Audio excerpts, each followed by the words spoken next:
Section 1. The memory that washed away.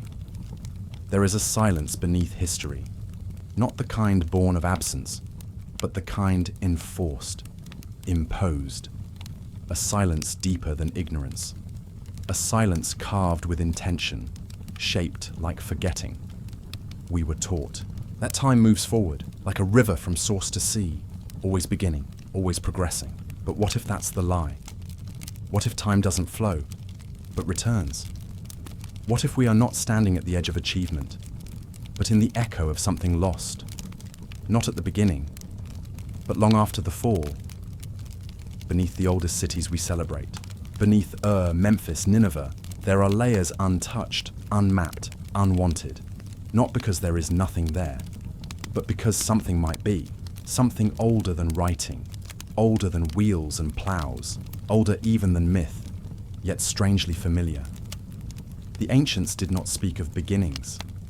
They spoke of returns, of golden ages drowned in silence, of knowledge burned and wisdom buried beneath ash, beneath ocean, beneath bone, across every continent, the fragments surface, pillars beneath the sea, roads that vanish into drowned canyons, stone circles that predate agriculture.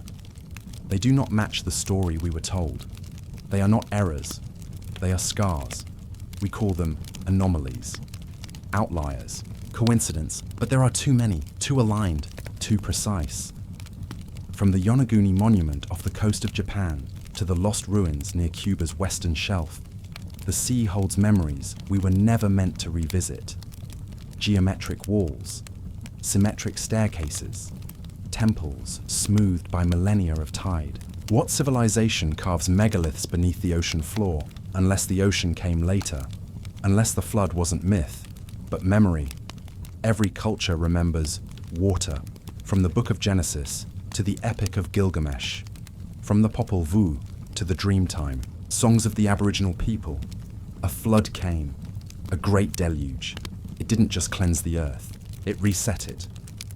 We are told it's allegory, a metaphor for natural disaster. But what if the myths are what survived?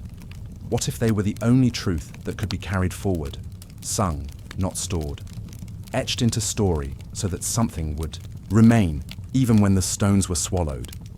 Even Plato, measured, rational, philosopher of reason, spoke of Atlantis not as fantasy, but as history. A naval power destroyed by divine fire and flood. A civilization older than Egypt, more advanced than Athens, lost in a single day and a night. But Atlantis is just one name. There are others: Mu, Lemuria, Kumari Kandam. Names whispered in half-mocked reverence, written off as dreams. But if the dream repeats across cultures that never touched, never traded, then who is dreaming? And why do we forget the dream each time it rises? There is a reason we remember nothing before Sumer. It's not because there was nothing. It's because something ended, abruptly. Historians tell us civilization began in the Fertile Crescent, around 3000 BCE. But the Earth disagrees. Buried beneath Sumer's own cities are deeper foundations. Strata where the clay turns black, as if something burned and something else was built on the ash. The ziggurat of Eridu, dedicated to Enki, the god of water, knowledge, and the deep abyss, sits atop layers of unknown age. Sumerians themselves claimed Eridu was the first city, but even they said kingship descended from the heavens, that they were heirs, not inventors. We did not begin in Sumer. We awoke there. And then there is Göbekli Tepe, a hill in Turkey, unearthed in 1994. Its stones older than cities, its carvings older than agriculture. Its temple built before the first known gods were named. It was not a village. There were no homes, only monoliths, arranged with celestial precision, oriented to constellations we could not track without tools, and strangest of all, it was buried, intentionally, as if its creators did not want it remembered, or as if they feared who would remember. These are not isolated facts. They are echoes. Across the world, we find pyramids beneath jungle roots, obelisks carved from single stones heavier than passenger jets, myths that describe machines of fire, cities of crystal, and towers that touch the stars. Not imagination, memory. A memory too vast to kill, so it was smothered. A memory too sacred to erase, so it was reframed. The gods of Egypt, Thoth, Osiris, Isis, arrived from elsewhere, bearing law and order. The sages of India, the rishis, remembered a lost age, when truth and power were one. Even the Hopi spoke of worlds before this one. They all say the same thing. There was a time before time, and it ended in fire and water. We build towers of science to explain away the past. We name what we do not understand myth, but the myths are singing still. Beneath cathedrals, beneath mosques, beneath temples and shrines. The foundations are older, always older. History is not a staircase, it is a spiral, and we are circling ruins we no longer recognize. They say civilization began 6,000 years ago, but 6,000 years ago, we were already rebuilding, relearning the stars, relearning the seed, relearning the word. What if the story we inherited is only the second verse? What if the first was buried, not lost, but sealed? And what if we are not the descendants of that first world, but the fragments? Stone remembers, ocean conceals, and somewhere between myth and ruin, a memory waits. Maybe it was never lost. Maybe it was buried, waiting for the right memory to return. What would it mean if the past was not beneath us, but around us, scattered like broken glass across the surface of time? There are moments in forgotten texts and forbidden dig sites where something pulses through the layers, not data, but memory, not narrative, but ache, as if the earth itself grieves, not for what was lost, but for what was taken. And this grief has a shape. It curls beneath the foundations of sacred cities. It lingers in the glyphs no one can read. It sings in the harmonic architecture of temples we still do not understand. Civilizations leave more than artifacts. They leave intent, geometry, orientation, stone laid not for shelter, but for memory. In the Andes, Sacsayhuaman holds stones, fused together with mathematical perfection, some weighing over 100 tons, locked with no mortar, no tool marks, no explanation. In Lebanon, the trilithon of Baalbek rests heavy on the spine of history. 3 stones, each the weight of a full cargo plane, place before Rome ever dreamed of empire. And then there are the sub-oceanic structures. Off the coast of India, the city of Dwarka was long thought a myth, until sonar revealed temple ruins beneath the surf. And what of the Bimini Road near the Bahamas? A seemingly unnatural pathway on the seafloor, straight, deliberate, defiant. Each structure says the same thing in its own dialect of silence. We were here before. But if these worlds existed, where are their names, their records, their language? Perhaps they did not write in ink or clay. Perhaps they encoded in vibration, in resonance, in myth. Every ancient people spoke of those who came before, the first ones, the shining ones, the teachers, the builders. In Egypt, they were the Shemsu-Hor, the followers of Horus, said to have reigned for thousands of years before the pharaohs. In Mesoamerica, they were the Viracochas, tall, bearded, robed in white, bearing knowledge and peace. In Sumer, they were the Apkallu, 7 sages rising from the deep after the flood, to seed knowledge once more. In every tongue, the pattern is clear. Civilization was given, not discovered, received, not invented, This is not to deny brilliance in the past. It is to question the sequence, to ask, did we build alone or remember poorly? Because there is a difference between progress and recovery, between invention and inheritance. Perhaps we are not the first spark of light in a dark world, but the faint glow after a fire has passed. Even our oldest myths whisper of cycles, ages that rise and fall like breath. The Greeks spoke of 5 ages of man: golden, silver, bronze, heroic, and iron, each one a decline from the last. The Hindus remember 4 yugas: Satya, Treta, Dvapara, Kali, a great wheel turning from purity to corruption, and eventually back again. Mayan calendar cycles end and begin in perfect rhythm. The Hopi tell of previous worlds swallowed by fire, then ice, then flood, always followed by rebirth. And now we ask, if this is the 4th world, what happened to the 3rd? We call our era the Anthropocene. We measure it in carbon, concrete, electricity, and entropy. But perhaps it is not the first Anthropocene. Perhaps humanity has risen before, only to vanish beneath its own weight, its own fire, its own forgetting. Not once, not twice, but many times. And each time, the silence grows deeper. Because silence is not nothingness. It is not void. It is what follows after screaming. It is what remains when memory is punished. When truth becomes dangerous, they didn't vanish. They were erased, silenced, hidden, like a god buried in a stone, waiting for the right prayer to awaken again. Maybe that's why we feel it, that quiet hunger, that itch beneath the skin of history. We walk among ruins we didn't build, study myths we didn't write, and stare at stars with names older than our oldest gods.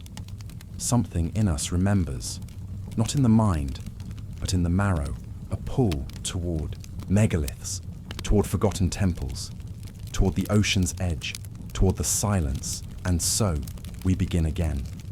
This is not a history lesson. This is memory unearthed, not the story of how we began, but a whisper from what we lost. Atlantis wasn't the beginning. It was just the first to drown, and if they really were erased, what else have we forgotten? Section 2. Atlantis was only the beginning Atlantis. Even the name feels heavy with echoes. It is not merely a myth. It is a mirror, not a place, a fracture in memory. For centuries, it has lingered like a ghost between fact and fable, whispered by poets, rejected by scholars, romanticized by dreamers. But what if Atlantis was not the answer, but the distraction? Not the lost city, but the story placed on top of older, darker truths. Because the deeper you go, the more you find. Atlantis was not alone. Plato tells us it was vast, a naval power beyond reckoning, a civilization of shining temples, concentric canals, and strange metals. He says it fell in a single night, consumed by earthquake and flood. But even in his time, he claimed this tale was ancient, handed down through Solon, through Egyptian priests, through stone and silence and story. And yet, around the world, other names rise like drowned islands: Tartessos, Kumari Kandam, High Brazil, Isi Lemuria, each one separate and yet the same, seafaring, technological, devoted to stars, erased by water. Tartessos, Spain's forgotten Atlantis, spoken of by Greeks, feared by Phoenicians, a city of gold and mystery near the Guadalquivir River, now buried beneath swamps and sediment. Its people left behind nothing and everything. Strange coins, advanced metallurgy, and silence. No writing, no graves, just the sense of something once enormous, now smeared across the land like a shadow that no longer matches its source. Further east, the Tamil tell of Kumari Kandam, a submerged landmass said to connect India with Antarctica, older than Sumer, wiser than Babylon. It is written in their epics that the Pandyan kings ruled over 10 lost cities, swallowed by the sea during cataclysmic floods. Mainstream historians call it fiction, but the Sangam literature does not read like fantasy. It reads like grief. And deep beneath the Bay of Bengal, near the city of Pumpuhar, ancient ruins rest under 30 feet of water. Columns, steps, stone floors. Erased, but not completely. Then, there is High Brazil, not a legend from the east but from Ireland, a phantom island that appeared on nautical maps as late as the 1700s, said to surface once every 7 years, then vanish again, said to be ruled by beings of immense knowledge and light. Explorers claimed to have seen it, even walked its shores. But like Atlantis, it too sank, not just beneath waves, but beneath time's selective memory. Why do all these cultures tell the same story? A radiant city, a mighty people, then flood, then silence, always the sea, always the water, always the forgetting. Is it convergence of imagination, or a trauma so ancient, so global, that it bled into every language and survives only as myth? The Dogon of Mali speak of Nomo, amphibious beings who came from Sirius. They brought, with them, star maps too precise for naked eyes. They spoke of a time before this one. They warned of cycles, of return, of flood. In the Pacific, stories of Lemuria, or Mu, describe an entire continent that once linked Asia to the Americas. Long ridiculed by geologists, yet aligned with submerged ruins found across Polynesia, Micronesia, and the Mariana Trench. We are told these tales are delusions, colonial fabrications, New Age fantasies. But the ruins remain, and ruins do not dream. Across the Caribbean, there are stones no empire carved. Structures lying hundreds of feet underwater, between Cuba and the Yucatan, between Bimini and Andros. We dismiss them as natural. Coincidence. Pareidolia. But when the stones form straight corridors, symmetrical angles, and repeating patterns, is it still nature, or is it memory made mute? The Maya remember a place called Aztlan, the origin point of their ancestors, a paradise that sank, forcing their people to migrate. The Aztecs claimed the same. Some link Aztlan to Atlantis, others to a deeper cradle, a lost epoch of humanity. But what matters is not the name. It's the pattern, the rhythm of rise and fall, build and flood, shine and sink. What if these were not separate stories, but shattered reflections of one single truth? Not one Atlantis, but many. Not one fall, but cycles. Not allegory, but encoded remembrance.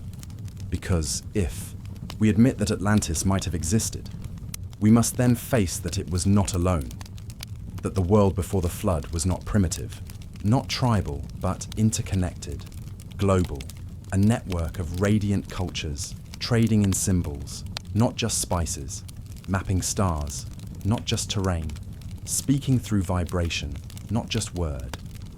And then, something ended them. If it was only Atlantis, the story would be easier to dismiss, an outlier, a fable. But Atlantis was only the beginning. There were others, and if they fell, then what were they warning us about?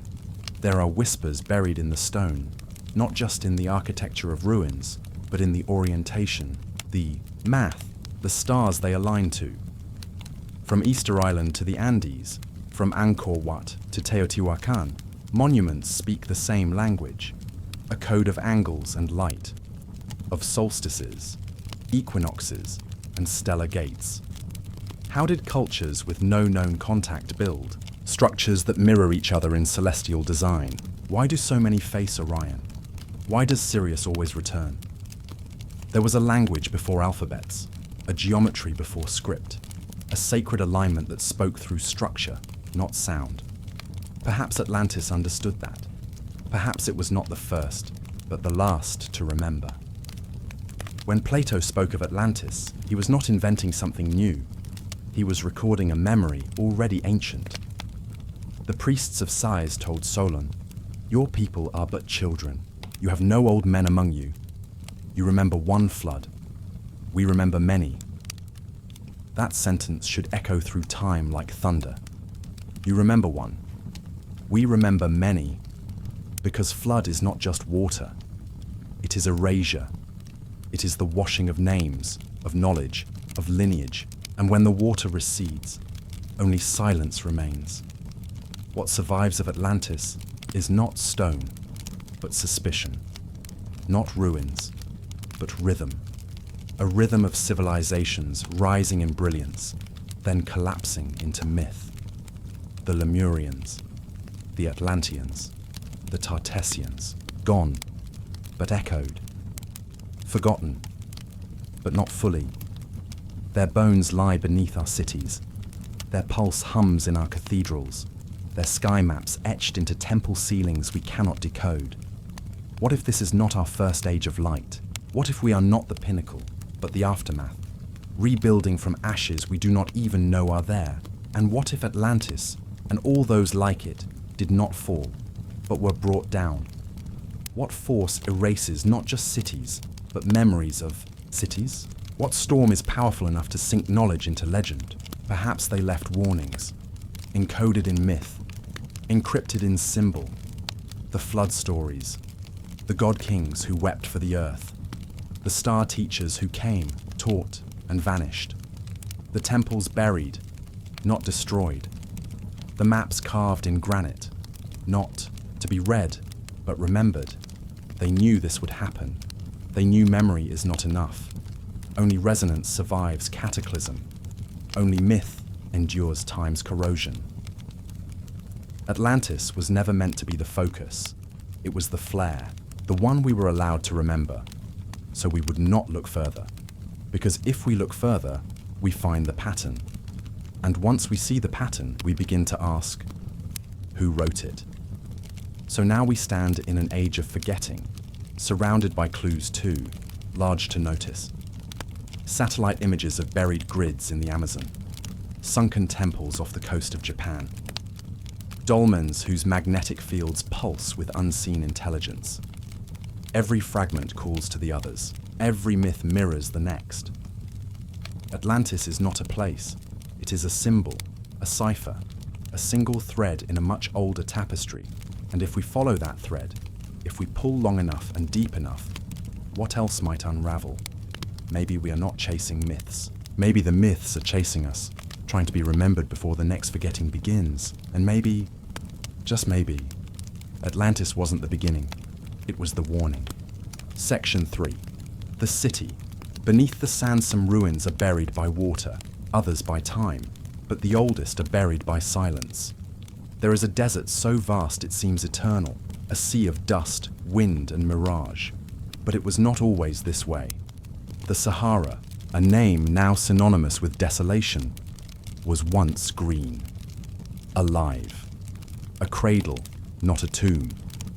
And somewhere near its heart, beneath rings of ancient stone and sediment, lies a wound in the earth, shaped like memory. They call it the Eye of the Sahara. From above it stares without blinking, a perfect set of concentric rings. Geological, they say. Natural, they claim. But the earth does not make symmetry without purpose. And here, the symmetry is haunting. The Risha structure, as it's officially known, sits in Mauritania. Isolated, immense, visible only from the heavens, as if it was meant for eyes not bound to the ground. Plato described Atlantis with precision, a city of rings, land and water, surrounded by mountains to the north, rich in orichalcum, copper, and exotic beasts. A place that vanished not beneath the sea, but beneath cataclysm. The dimensions match, the geology cooperates, and the myths, they converge. It's easy to forget that the Sahara was once a savanna. Lakes larger than some modern seas dotted its surface. Giraffes and hippos roamed beneath monsoon-fed forests, and humans, or something like them, lived there. Ancient cave art sprawls across the Tassili Najjar in Algeria, beings with elongated limbs, strange helmets, and scenes that defy the narratives of hunter-gatherer life. One mural shows a figure 20 feet tall, surrounded by smaller humans. The locals call her the goddess of the dunes. But what kind of culture paints gods in the open air? Unless they were remembered. And then, there are the maps. In the 16th century, long before satellites, cartographers like Abraham Ortelius and Athanasius Kircher drew images of Atlantis, not in the Atlantic Ocean, but in the heart of Africa. Their placement was not random. They referenced older sources, maps from Phoenicia, Carthage, and pre-Roman Egypt, where stories flowed like tributaries from a forgotten center. The Egyptian priests told Solon that Atlantis lay beyond the Pillars of Heracles. But what if the pillars themselves were misunderstood? What if the strait they spoke of was not Gibraltar, but a gateway long since buried beneath sand and dust? Because the Sahara did not always exist, it became. Roughly 13,000 years ago, the African humid period transformed deserts into wetlands. But 8,000 years later, something changed. The skies stopped weeping, the rivers dried, the forests turned to ash, and in less than a few centuries, a blink in geological time, paradise became a grave. But what caused it? Some blame the shift in Earth's orbit, the slow tilt of the axis. Others point to sudden volcanic activity, solar shifts, or even ancient weapons of unimaginable power. The truth is buried, but the effect remains, a whole civilization entombed beneath a storm of sand. As if nature itself sought to erase. But sand does not erase. It preserves. And under that endless ocean of dust, satellite imagery has begun to whisper. Linear ridges, circular patterns, unnatural symmetries beneath the dunes. Not proof, but something worse for those who silence mystery, possibility. In 2018, thermal imaging revealed buried anomalies near the eye. Structures, foundations, corridors, geometry where none should be. But no formal excavation has followed. No headlines, only silence, as if something must not be disturbed. The Berbers speak of a time when the Sahara bloomed, when gods walked openly and cities shimmered in gold. They remember a people called the Atlanteans, a name that echoes too close to be coincidence. The Tuareg nomads tell of cities that sleep under the dunes. They speak of cursed lands, forbidden zones, and metal that sings in the sun. And in local legends, the eye is not a crater. It's a scar. Not from nature, but from judgment. Even its geology resists easy explanation. The Risha rings are too uniform. The outermost ridge too perfect. The erosion too deliberate. Some geologists claim it formed 100 million years ago, but offer no reason for its symmetry. Others argue it's a dome collapsed inward. Yet no dome collapses in rings. No mountain falls in perfect circles. And still, no core samples have been made public. No radiocarbon tests released. No archaeological dig has touched its center. Not because it is empty, but because it may not be. Why do we not search harder?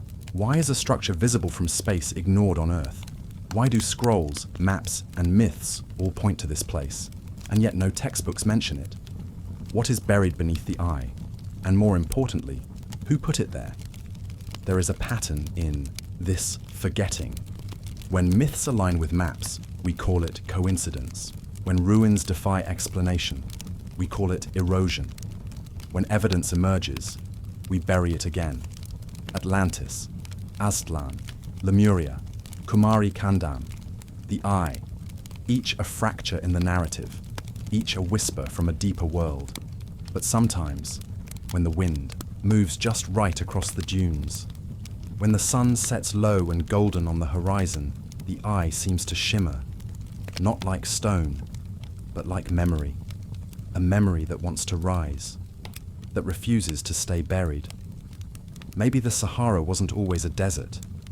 Maybe it was a veil, and maybe what lies beneath was never lost, only hidden, waiting for the right gaze to awaken it. Section 4. The Underground Builders of Derinkuyu beneath the earth. Silence breathes, but it is not empty. It listens.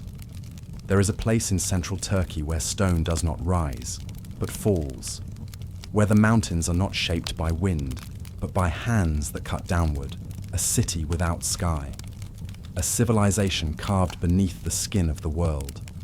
Derinkuyu. They say it could hold 20,000 souls, livestock, grain, water, ventilation shafts, escape tunnels, wells dug deeper than memory, 18 levels underground, and no one knows who built it. Derinkuyu is not a cave. It is not an accident of erosion or a curiosity left behind by nature. It is deliberate, engineered, designed with such precision that even modern architects hesitate. Doorways that seal from the inside, air ducts that bring wind to the lowest level, a water system that avoids poisoning from the surface. It is a bunker, a shelter, a city built not for living, but for surviving. But surviving what? Mainstream scholars assign it to the 8th century BCE. Some say the Phrygians, others the early Christians. But stone keeps secrets, and this stone tells another story. There are no soot marks, no evidence of fire, no lamps, no smoke. In 18 levels underground, where torches would be needed to breathe, there is no trace of their breath, and there are no inscriptions, no symbols, no language, no legacy, only the structure. Remains, the body, but not the soul. This is not how humans build. We leave names. We leave gods. We leave stories etched in walls, chiseled into pillars, sung into time. But Derinkuyu is silent, as if those who built it didn't want to be remembered, or couldn't. And then there's the scale. Over 200 interconnected rooms, rolling stone doors weighing hundreds of pounds, corridors that twist like veins. Some tunnels stretch miles, linking Derinkuyu to other underground cities. Kaymakli, Özkonak, Marza. It is not one site, it is a network, a hidden world beneath the one we see. If this was the work of early Christians, why are there no crosses, no altars, no churches? If this was Phrygian, where are the artifacts? Where is the settlement above? Where is the surface culture that could support such an underground empire? Now, listen. The oldest legends of Anatolia do not speak of building downward. They speak of hiding. The Zoroastrians tell of a time when fire from the sky made the surface uninhabitable. Their god Yima was instructed to build an underground refuge to preserve not just people, but seeds, animals, knowledge. He obeyed. He carved a multi-tiered city beneath the mountains. He sealed it from light and waited for the stars to return. This was not myth, this was memory, veiled in allegory. And Derinkuyu answers that memory in stone. There is a pattern, one we are not meant to see. Ancient legends across cultures speak of those who descended when the skies turned to fire. In Mesoamerica, the fifth sun ends in flames. In India, fire rains down in the Mahabharata. In Australia, the Dreamtime speaks of the sky splitting open. Over and over the cycle repeats, fire above, shelter below. So what did the builders of Derinkuyu flee, and what power did they possess? To sculpt earth as if it were clay. Even today, no one knows how long it took to build, or how the soft volcanic tuff didn't collapse. The structure is self-supporting, a feat of geological understanding lost to time. Some believe alien hands helped. Others suggest lost humans with forgotten technologies. But the question may not be who built it.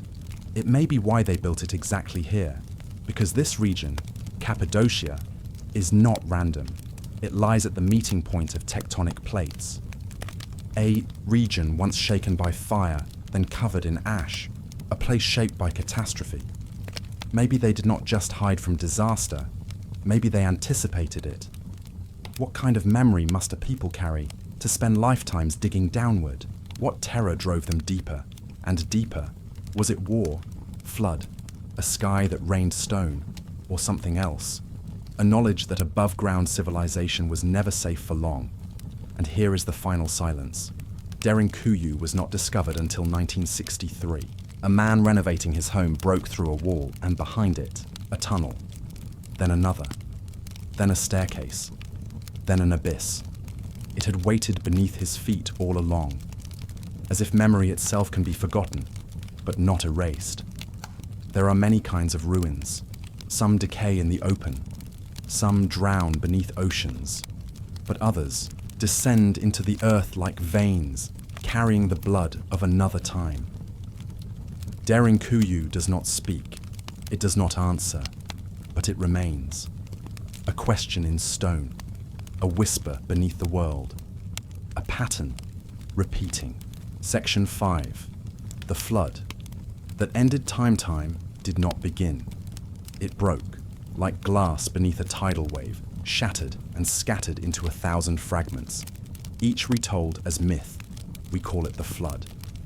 But in the memories of ancient peoples, it was not a single event. It was the end of everything. A wall of water that washed away kings, temples, names. It drowned cities. It silenced songs. It reset the stars. Across the world, the same story echoes, told in different tongues, but always the same rhythm. A golden age, then a warning. A tower, then a tremble. A deluge, then a darkness. In Mesopotamia, Utnapishtim seals the ark as gods weep. In India, Manu sails with 7 sages toward a new dawn.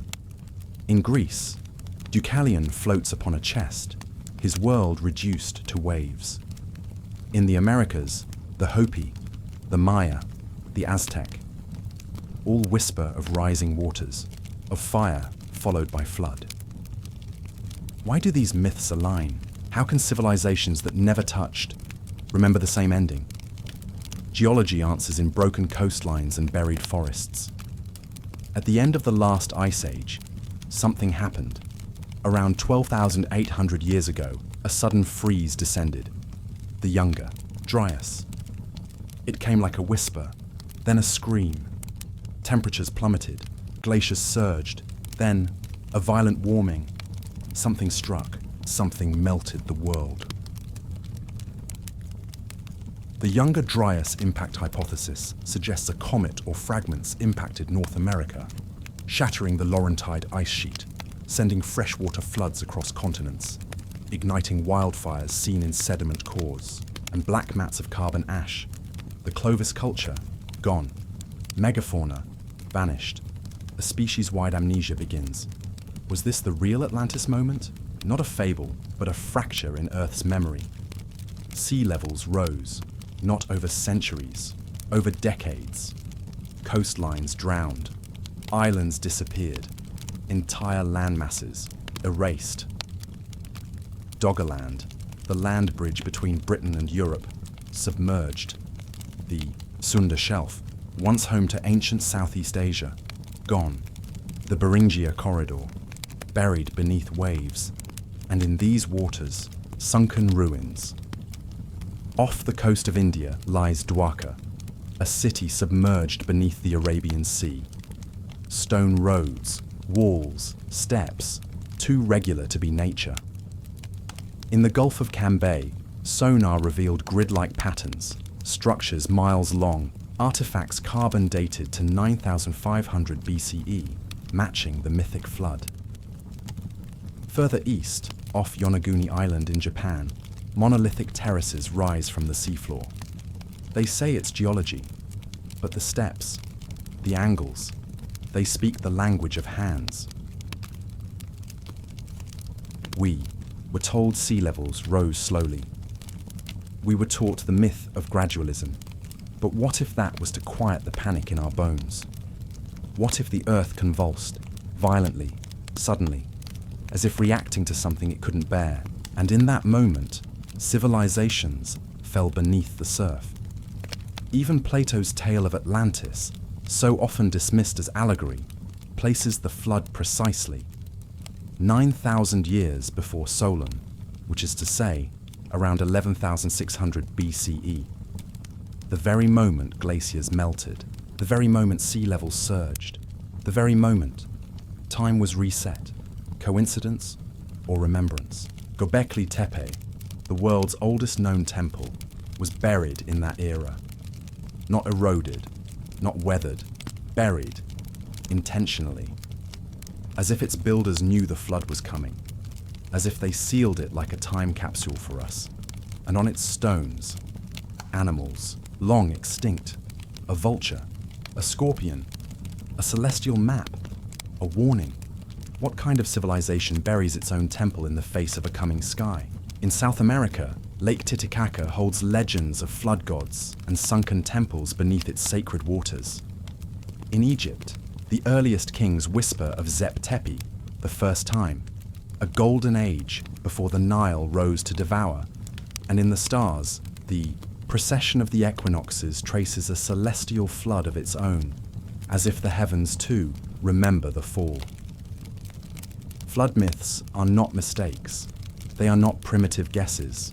They are trauma, encoded in memory, etched in stone, passed like torches through the darkness of time. And trauma does not lie. So the question is no longer, did it happen? But rather, what did we lose when it did? What knowledge sank beneath the waves? What names were erased? What cities lie beneath silt, waiting for light? And if it happened once, could it happen again? Will the sea rise to reclaim what it once buried? Will fire fall from the sky once more? Are we the survivors or the forgetful? And if we were warned before, are we listening now? Maybe time didn't begin at the flood. Maybe it ended, and everything since has been echoes. Driftwood, wreckage, the world we know, built atop the ruins of the one we've lost. Not history, but aftermath. Section 6, Göbekli Tepe. The temple. That shouldn't exist. Some things should not be possible. Not because nature forbids them, but because our story does. History, as we've been taught, unfolds like a staircase. First the stone, then the seed, then the temple. But what if the temple came first, before the plough, before the village, before the myth of progress had even begun? On a wind-beaten hill in southeastern Turkey, half buried beneath dry earth and forgetting, stands a monument older than memory. Göbekli Tepe. Not a village, not a burial ground. A temple, 12,000 years old, 6,000 years before Stonehenge, 7,000 before the pyramids, and it was never meant to be found. Its discovery rewrote time. But instead of turning the page, our textbooks turned away, because Göbekli Tepe is not an outlier. It is a wound in the linear tale of civilization. Hunter-gatherers, they said, could not build temples, could not carve 20-ton pillars from limestone, stand them in perfect rings, align them with the stars. But they did. The T-shaped monoliths rise like frozen sentinels, taller than men, older than myth. On their flanks, creatures long extinct, lions, serpents, vultures, boars. Not scratched in haste, but etched with precision, intention, vision. This wasn't survival. This was sacredness. Some call it the first cathedral. But cathedrals echo memory. This place is memory, each stone a syllable, each carving a sentence, a language of animal and cosmos, death and renewal, sky and blood. They built their myths in stone so they would not vanish, but then they buried it, deliberately, carefully, not by time, but by human hands. Thousands of tons of fill, poured into the temple rings with eerie symmetry. Not decay, not ruin, preservation. As if they knew the world was about to change. As if they sealed it for us. Why bury a holy place, unless holiness had been outlawed, unless the sky had turned against them, unless the gods had drowned, and so the stones were hidden, not destroyed, not desecrated, but entombed, like a heart stopped mid-beat. Some believe Göbekli Tepe was an observatory, aligned to Sirius, marking solstices, tracking the dance of heavens across millennia. Others suggest it tells a story, a comet strike, a flood, a warning. Indeed, researchers from Edinburgh argue that Pillar 43 may depict the Younger Dryas impact, a vulture with an orb, scorpions and celestial symbols, a stone sky map of catastrophe. Myth carved as memory, or prophecy. And if it was an observatory, then who taught them the sky? What society lives in tents, but maps the stars? What culture hunts with spears, but moves megaliths into rings of ritual geometry? The answer is not in what we found, but in what we are told to ignore. Because there are no tools, no graves, no kitchens, no signs of farming nearby, only the temple, not built for the dead, but for something older, a reverence deeper than gods, a fear deeper than predators, a knowing that something greater once walked beside us, and when it left, they buried the memory. The soil holds silence, but it cannot lie. We dug through that silence and uncovered what was never meant to return. Göbekli Tepe stands at the line between worlds, before agriculture, before writing, before the modern dream of history began. It is not a beginning.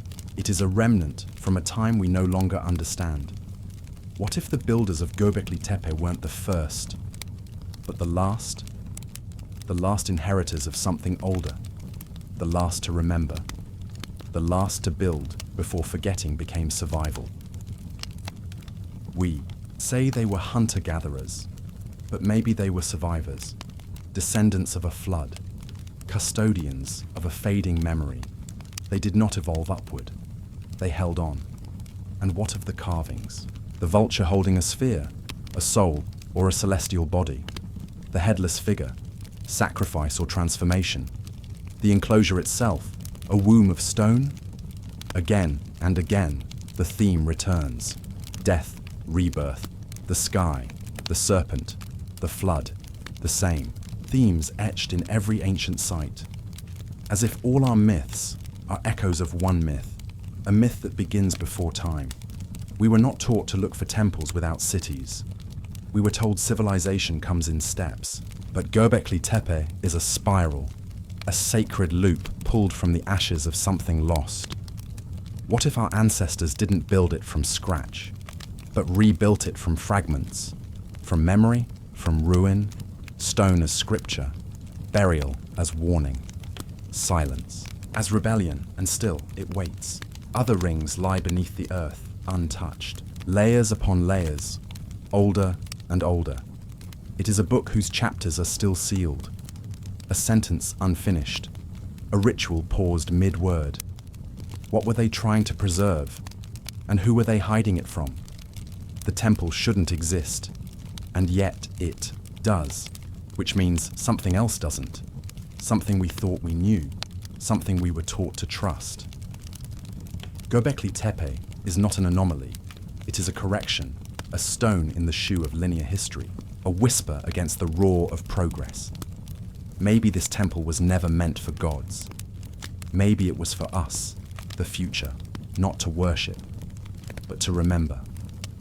To remember that we are not alone in time, that there was a before, a morning we no longer recall, buried, but not gone. Section 7. The prophecy of Eridu long, before Rome, before Egypt, before even the whispers of Atlantis, there was Eridu, a city that was not built, but descended. So said the tablets, so sang the stones. Before humanity ruled the earth, before kings wore crowns, the sky chose a place, and the waters listened. Eridu, the first city, the cradle before the cradles, not a theory, but a declaration, etched into cuneiform over 4,000 years ago on clay tablets that still whisper.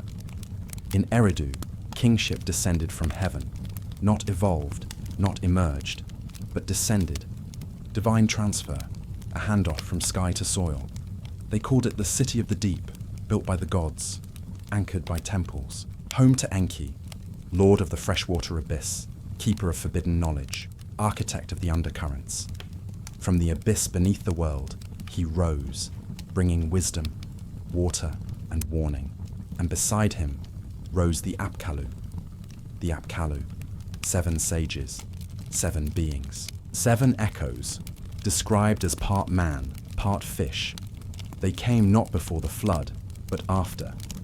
Not creators, rebuilders, not myths, memories. Their names are etched into stone: Adapa, Uwan, Enmeduga, each linked to a different city, each bearer of forbidden crafts, writing, healing, architecture, agriculture, kingship, civilization, not as invention, but inheritance. And where did they come from? The deep, the sea, the Abzu, always from water, always after the flood, which means something was washed away before they came, and something was worth remembering. The Eridu Genesis, one of the oldest creation texts on Earth, tells of this flood, not in poetry, but in clarity. The gods grew weary of mankind's noise. A great flood was sent, but one man, Ziusudra, was warned. He built a vessel. He survived. Sound familiar? It should. For this tale predates Noah, predates Moses, predates even Gilgamesh. It is the ancestor of all deluge myths, the root beneath the branches of 1,000 floods. After the waters receded, Ziusudra was granted eternal life in a realm beyond mortal reach, and from the waters the Apkallu emerged, to restore, to rebuild, to remember. But what were they? Priests, survivors, messengers, genetic memories of an older race. Their fish-like forms suggest more than symbol. The Apkallu were not described as cloaked prophets, but as hybrid beings, man and fish, land and sea, past and future. Could they have been the last of a forgotten world? The stewards of something, ancient, guiding post-flood humanity toward what once was. Their names, once myth, now resonate with uncomfortable clarity. Because across the earth, in Sumeria, Egypt, Mesoamerica, even Polynesia, the same story repeats. Beings rising from the water after a global flood, bringing tools, laws, calendars, and stars. Quetzalcoatl, Owans, Viracocha, Nua, different names, same memory.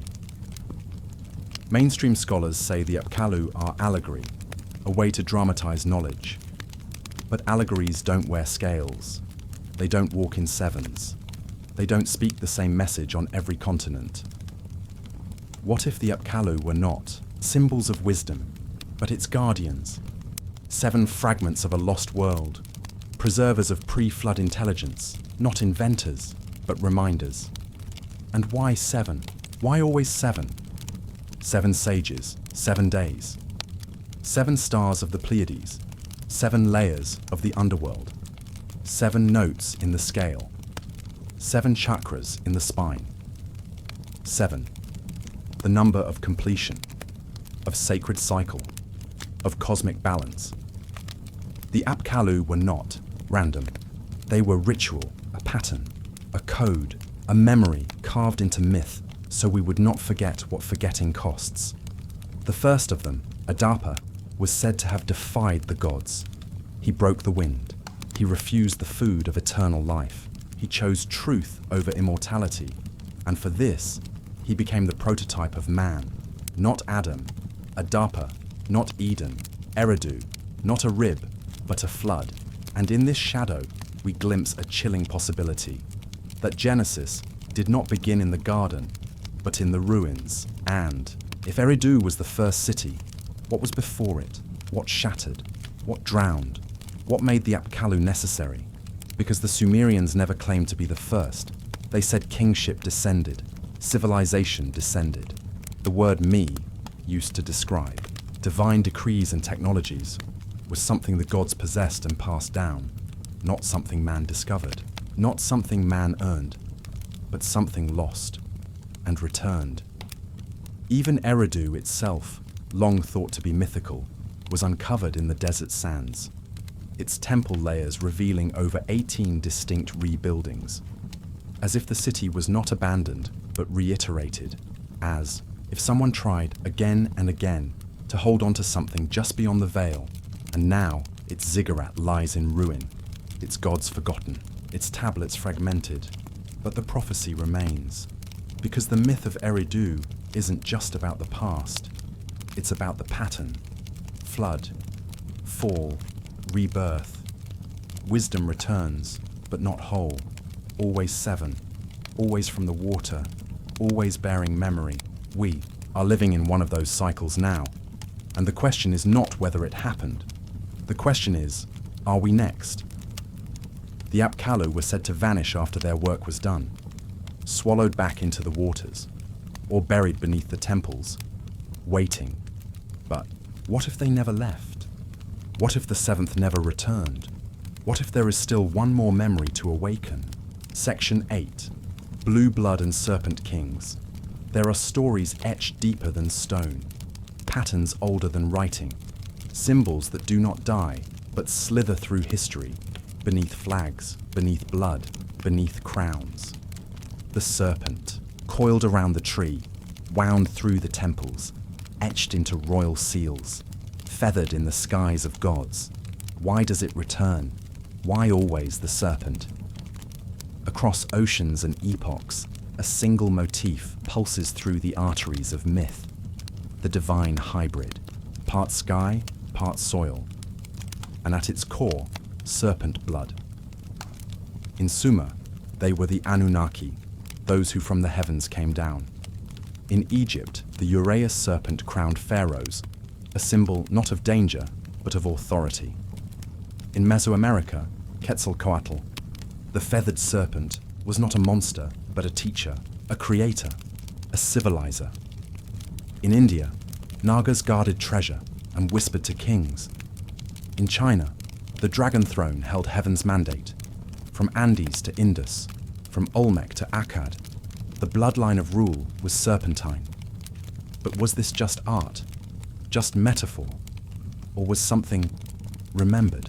Because many of these cultures, separated by thousands of miles and unconnected by trade, spoke of gods with luminous skin, eyes that saw in darkness, blood that glowed like fire or ran blue, not red, blue, copper-based, unoxygenated, alien, not in the cinematic sense, but in the ancestral sense, not invaders from above, but remnants from before. Royal bloodlines guarded this trait.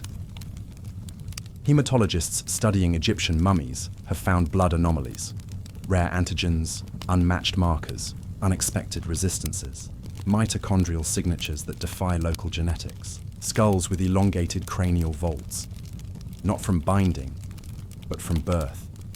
They called them gods, but they bled. They reigned. They died. So were they gods? Or were they just different? The divine right of kings was never just about power. It was about blood. To rule, you had to carry it. To sit the throne, you had to inherit something ancient. And it wasn't about wealth. It wasn't about war. It was something in the veins, a memory, a key, a code. This was not metaphor to the ancients. It was law, sacred law.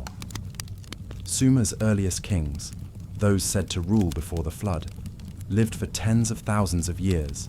Enmen-Luana, Alalngar, Dumuzid the shepherd.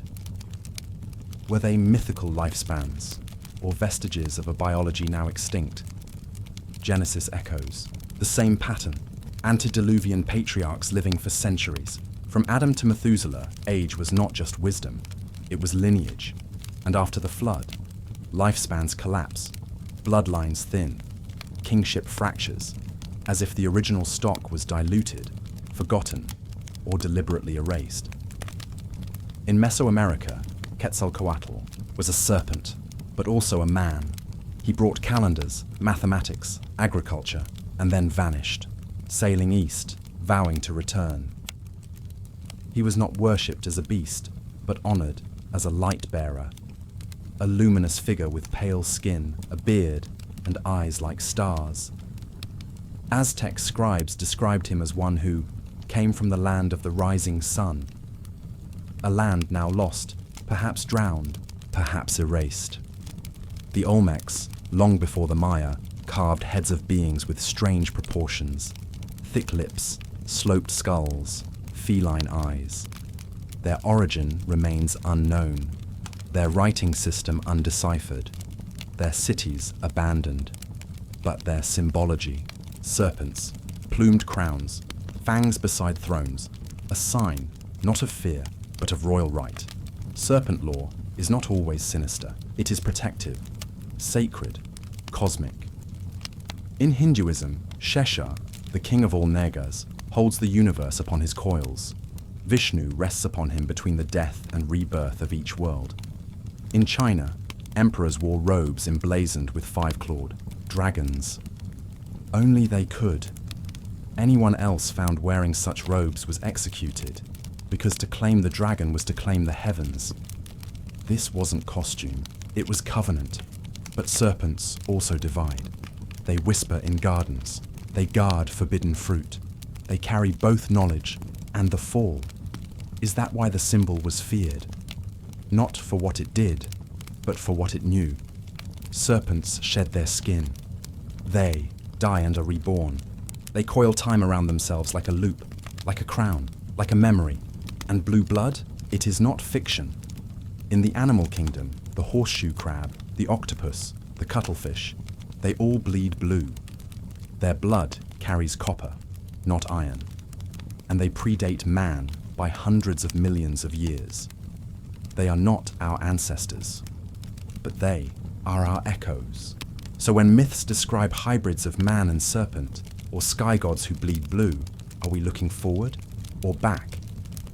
In Peru's highlands, the royal tombs of the Paracas people reveal skulls with impossible elongations. Their DNA tests show anomalies, haplogroups not native to the Americas, not even to Eurasia. Geneticists remain silent. The deeper the excavation, the quieter the universities become. Because this is not about theory. This is about inheritance. Who are we? Who were we? And who did we replace? Ancient kings claimed descent from the gods. But what if that wasn't spiritual? What if it was biological? Not a metaphor for divine favor, but a literal tracing of something other, something ancient, something serpent. We weren't told this because it was forgotten. We were told this because it was hidden. Not all kings were chosen. Some were born with blood not quite like ours. The Vatican holds mitred crowns shaped like fish heads. Sumerian priests wore the same. Their god, Oannes, was half man, half fish. In Japan, emperors trace their line to the sun goddess. In Ethiopia, to Solomon. In Britain, to Trojans. The claim is always the same: divine blood, royal anomaly, skyborn ancestry, and always, somewhere beneath the story, the serpent waits. Why is this memory coiled across every continent? Because the truth was too heavy for history. Because lineage was more than name, it was code. And the code was sacred, and the sacred was controlled. Kingship was not inherited by birth alone. It was preserved by blood secrecy. And when the lines thinned, when the hybrids died, when the last of them fell, the stories became myths. The myths became fairy tales. And the fairy tales were laughed away, until now, because modern science is catching up to ancient whisper.dna databanks reveal lineages that branch where they should not, Neanderthal fragments where there were none, unknown alleles in ancient royal corpses, copper tolerance, unmatched resistance to disease, occipital bun, cranial size, and always the eye color, piercing, icy, unplaceable. The blood remembers what the mind denies, and perhaps that is why the serpent was crowned, not because it ruled, but because it survived, through fire, through flood, through silence. It watched from beneath the earth, from within the lines of kings, from behind. The masks of gods, it is not evil. It is not good. It is old, older than time, older than story, older than man. And still it coils around thrones, around temples, around memory. Because the serpent never vanished. It went quiet. It hid in the veins of royalty, in the glyphs of temples, in the eyes of statues too lifelike to ignore. It waits, it watches, it whispers, and when the right heir returns, so will it. Section 9. The sky maps of the ancients long before language wore paper skin, long before we learned to measure time by clocks, we measured it by stars. Not the ones above us now, but the ones that no longer shine. The ones that fell, or drifted, or burned out of memory. And yet the ancients remembered. They built for them. They aligned to them. They worshipped with stone what we now struggle to find through glass. In the deep deserts of Egypt, before the Nile wrote its first song, there is a stone circle called Nabta Playa. It predates Stonehenge by 1,000 years, arranged with such astronomical precision that it tracks the rising of Orion's belt, not as it appears now, but as it would have risen over 10,000 years ago, a time when Egypt was not yet Egypt, a time when the Sahara was not yet sand, a time that shouldn't have had memory, but it did. Across the Atlantic, in the Valley of Mexico, the city of Teotihuacan was built not just as a city, but as a mirror of the heavens. The Pyramid of the Sun and the Pyramid of the Moon are not random. They align with celestial bodies and mimic the precise layout of the Orion constellation. Again, why always Orion? Why do so many sacred sites, spanning continents, cultures, and centuries, reflect the same star pattern? It is not coincidence. It is continuity. In Angkor Wat, Cambodia, a similar mirroring occurs. Temples arranged in the shape of Draco. Not its modern form, but its ancient procession, thousands of years before Angkor's accepted construction date. How could they have known the drift of stars in epochs they hadn't yet lived? This isn't folklore, it's astrophysics. In the stone tablets of Babylon, priests recorded star movements with such accuracy that modern astronomers still reference them. The Mul Apin, written in cuneiform around 1000 BCE, catalogues constellations, not visible to the naked eye at that latitude or time. They spoke of precession, the slow wobble of Earth's axis, a cycle of nearly 26,000 years, a phenomenon officially discovered by Hipparchus in 128 BCE, yet known, inscribed, mapped centuries before. Where did they learn that? The Great Pyramid of Giza, not a tomb, but a cipher in stone, aligns with true north to a precision impossible with copper tools. Its shafts point directly to the Thuban star in Draco, the pole star not of today, but of 2500 BCE. Not where the star was, but where it would be, as if the builders weren't measuring the present, but remembering the future. And what of the Dogon tribe of Mali? Far from any telescope, deep in the sub-Saharan interior, this people held sacred knowledge of Sirius B, a dense, invisible, white dwarf star only confirmed by Western science in 1970. They knew its orbit, they described its density, they placed it in their cosmology as the egg of creation, the seed of the Nomo, serpent-like water beings who descended from the sky. The Dogon did not guess, they remembered. So how did they all know? How did civilizations with no contact speak the same cosmic language? The academic answer is simple: observation. But that is not enough. Not for this scale, not for this depth, not for these impossible correlations to stars long shifted or unseen. You cannot observe what your eyes cannot reach. You must inherit inheritance, not of stories, not of myths, but of knowledge so old it bypassed decay, knowledge buried in the blood, whispered in dreams, etched into the very stones our ancestors chose to lift.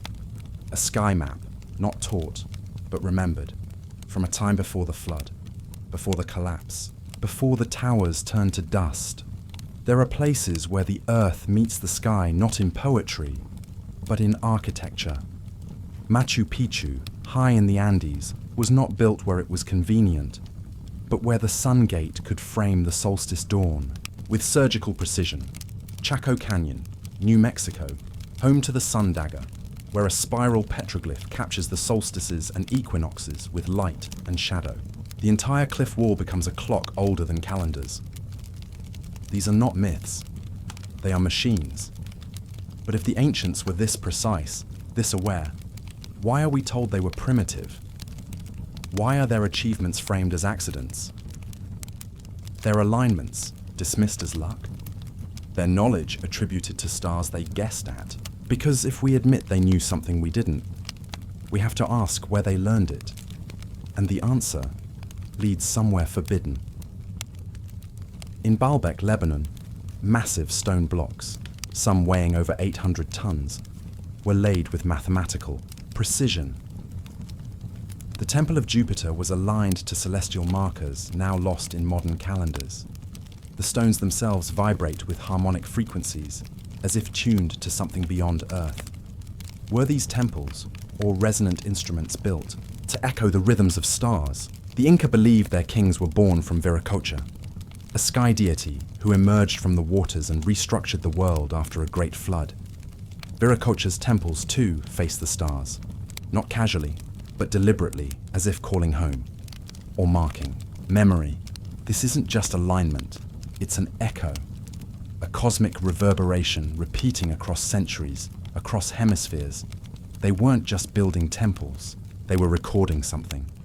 Not in language, but in layout, not on paper, but in geometry, a planetary script, written in stone, read by stars. Maybe that's what sacred architecture really was. Not shelter, not stage, but signal. A way to sync the earth with the heavens, to anchor memory to a place, to a time, to a position in the sky no longer visible, but deeply felt. And perhaps these were not the first sky maps. Perhaps the first ones were drawn on vanished continents before the sea swallowed them whole. And the survivors, those who remembered, scattered west, east, south, to deserts and jungles, valleys and mountains, rebuilding not just shelter, but orientation, realigning the world to what was lost. Because memory is not only passed in words, it is passed in ritual, in stone, in shadow, in placement. The ancients were not looking up wondering, they were looking up remembering. So when we find another site, another monument, another ruin, another perfect alignment to a star that is no longer there, we should not ask, how did they know?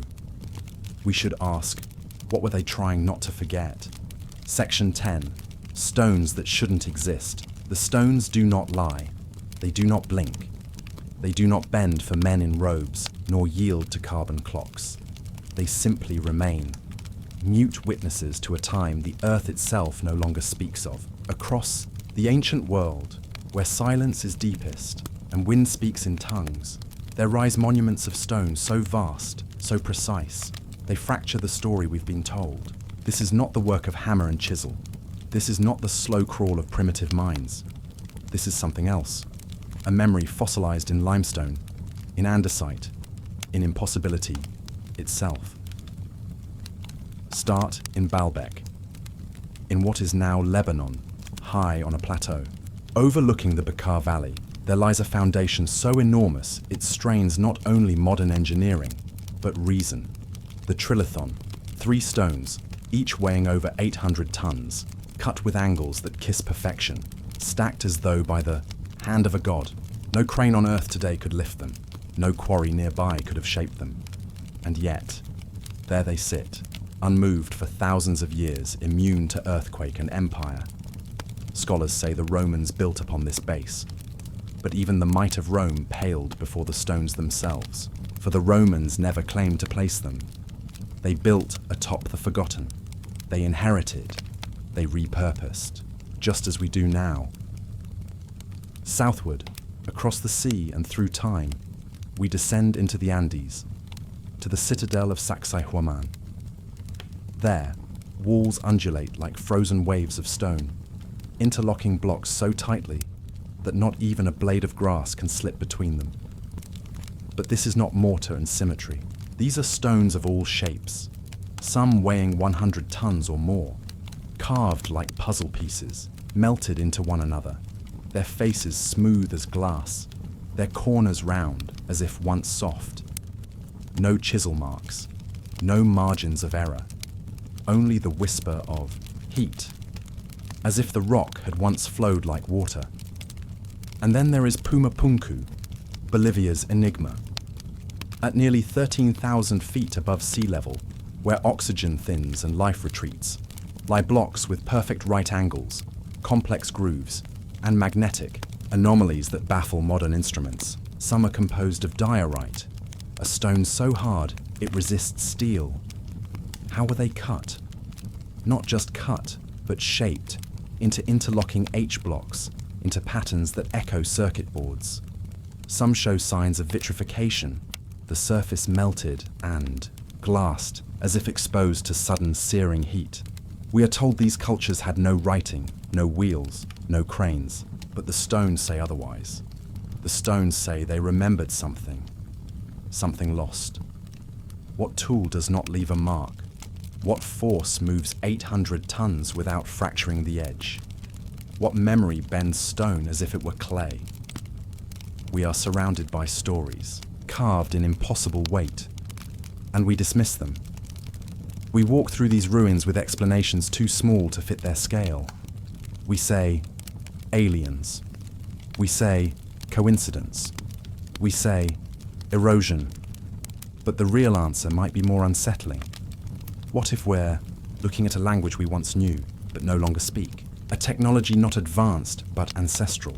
A memory not of men from the stars, but of what we were before the forgetting. Stone does not forget. It preserves vibration, alignment, orientation. At Baalbek, the temple aligns with Sirius, the dog star. At Sacsayhuaman, the walls mirror the pattern of lightning and serpent. At Pumapunku, the layout dances with magnetic lines. These were not arbitrary. These were not ornamental. They were maps, machines, frequencies, built into permanence, instruments of a civilization that saw the earth not as dead matter, but as a living geometry. But something broke, the knowledge fell, the masons disappeared, and all that remained was the stone. So we gave them new names. We called them temples, tombs, forts. We wrapped them in myth, blurred their purpose, folded their stories into conquest. But beneath the soil, beneath the revisions, the stones still hum. Not audibly, but through resonance, through the subtle pull in your chest when you stand before them, through the vertigo that rises when you place your hand on one. This is not architecture, this is inheritance, and perhaps this is warning, because some of these sites are cracked. Some bear scars of heat so intense it fuses granite. Some lie shattered, as if by a force we cannot replicate or comprehend. A catastrophe, or a cleansing, a war, or a retreat. We find blocks abandoned mid-transport, as though the workers vanished mid-task. Stones halfway lifted, tools missing, intentions frozen. Something ended, not slowly, but suddenly, and always. The stones remain. The ones that shouldn't exist. The ones no one claims. Who moved them? Who shaped them? And what memory were they trying to preserve before it was too late? What if these sites weren't construction projects, but acts of remembrance? What if stone itself was the only medium capable of holding the weight of what came before? Not parchment, not speech, not even myth, only mass, locked in gravity, impossible to erase. A record the earth could not swallow. Across Polynesia, too, the pattern repeats. On Easter Island, Rapa Nui, Moai statues stand like sentinels, backs to the sea. They are not just heads. Their full bodies lie buried beneath centuries of forgetting, carved from volcanic tuff, some over 80 tons, hauled miles across rough terrain. By who? For what? And how did a culture with no wheel, no beast of burden, no pulley system move them? Uphill, And more pressingly, why were so many left unfinished? Why were tools dropped mid-stroke, as if something unseen called them away? As if the builders were not defeated, but interrupted. This pattern of unfinished grandeur, of sudden abandonment, echoes across the world. The Osirian in Egypt, with megalithic granite blocks older than the temples above it. The Yangshan quarry in China, where a 16,000-ton stone monolith lies abandoned, shaped but never moved, too massive for any known method. And in India, the Kailasa temple, carved downward out of a single rock face, not built upward. A feat requiring removal of over 200,000 tons of volcanic stone, with no debris trail. We are not speaking of architecture. We are witnessing a fingerprint, pressed into the surface of time by hands we no longer remember. Hands that understood something deeper. Not just stone, but sound. Not just force, but frequency. There are those who suggest these builders used resonance, sonic levitation, that they chanted, that they drummed, that they spoke the rock into motion. Sound waves tuned not for ears, but for matter. It sounds mythical. But then again, what doesn't? To lift 800 tons without machines is already myth. To cut diorite without metal is already miracle. To leave no tool behind is already sacred. Perhaps the truth was never advanced technology in our modern sense. Perhaps it was something more intuitive, more organic, a civilization not ahead of us, but beside us, rooted in stone, stars, and spirit. And maybe they didn't fall. Maybe they withdrew, beneath the earth, behind the veil, waiting until the memory returns. In some tombs, bloodlines of ancient kings show signs of genetic drift, anomalies in skull shape, in blood type, in mitochondrial markers. Lineages protected, preserved, hidden behind veils of royalty. Why? To protect knowledge, to keep memory pure, or to wait for a time when it would be needed again. Because the question is not just how the stones were moved, it's why. What truth was so sacred it needed? To be immortalized in rock? What event loomed so large it demanded a structure that would never decay? And the answer, whatever it is, still pulses beneath our feet. In Baalbek, in Bolivia, in Cusco, in Ethiopia, in the quiet, unmoving breath of stone. Modern tools fail to replicate the precision. Attempts to recreate these works fall short.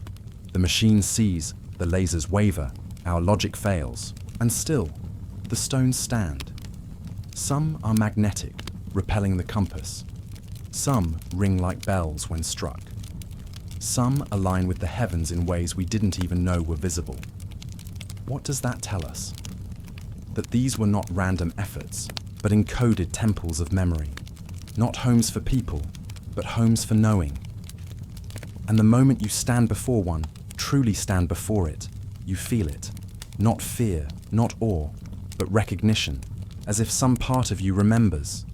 Not the facts, not the method, but the silence, the weight, the reverence.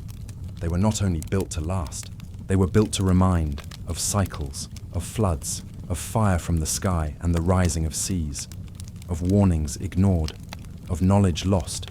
So perhaps they are not ruins at all. Perhaps they are monuments to survival. Not what was destroyed, but what endured. And in that endurance, a question still lingers, heavy as the stones themselves. If they could shape the earth to speak, what were they trying to say? Maybe it was never about what they built. Maybe it was about what we would one day forget, and what only the stone could remember. Section 11. The grid. They left behind, across the skin of the earth, something hums. Not the sound of engines or cities, not the noise of modern motion, but a deeper rhythm, a silent pulse, a geometry woven into the bones of the planet. The ancients knew it. Not in formulas or charts, but in feeling. They laid stones where the energy surged. They built temples where the breath of the world gathered. They listened to the earth, and the earth answered. But we forgot. Now, we stare at the scattered ruins, Baalbek, Stonehenge, Giza, Machu Picchu, and we ask, why here? Why these places? Why these impossible alignments that stretch across oceans, deserts, and time itself? Some call them coincidences. Others see the fingerprints of something far older, a grid left behind, a planetary code etched in granite and quartz, mapped not by nations, but by memory.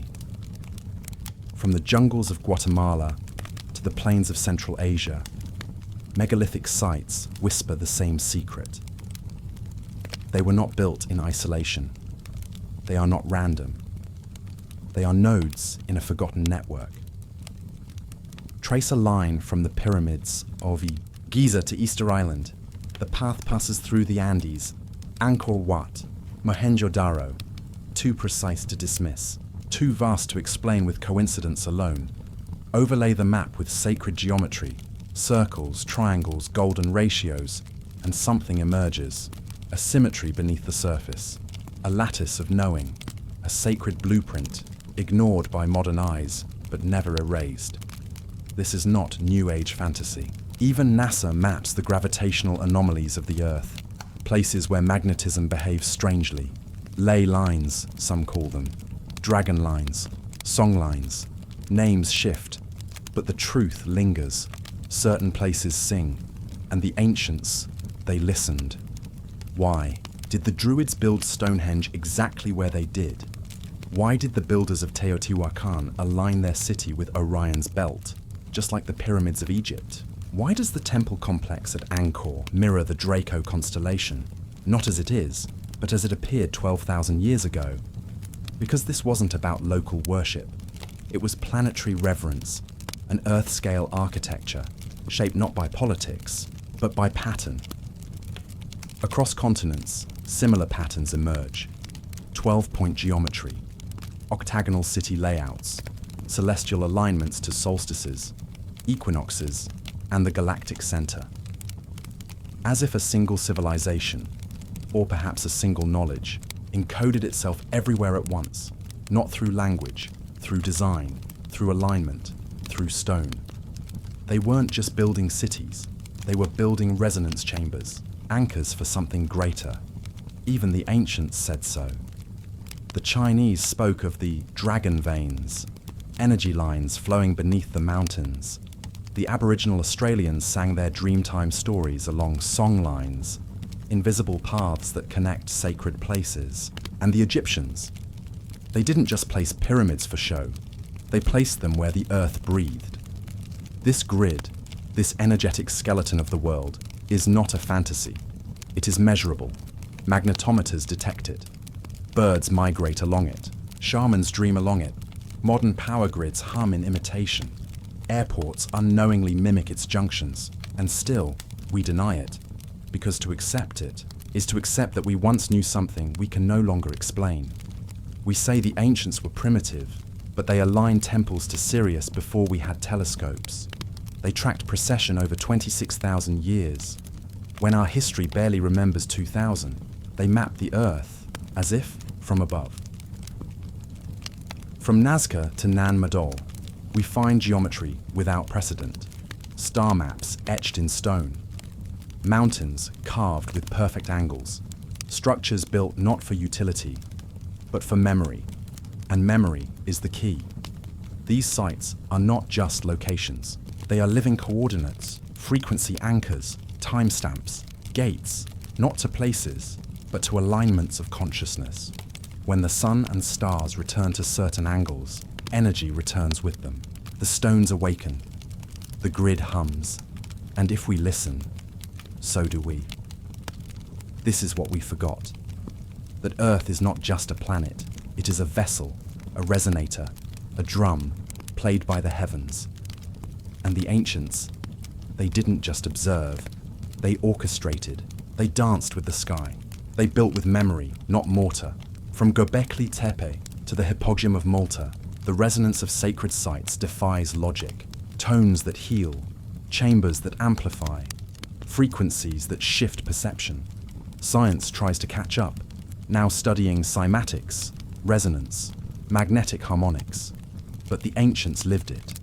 They didn't measure with tools, they measured with soul, with stars, with silence. And that silence remains.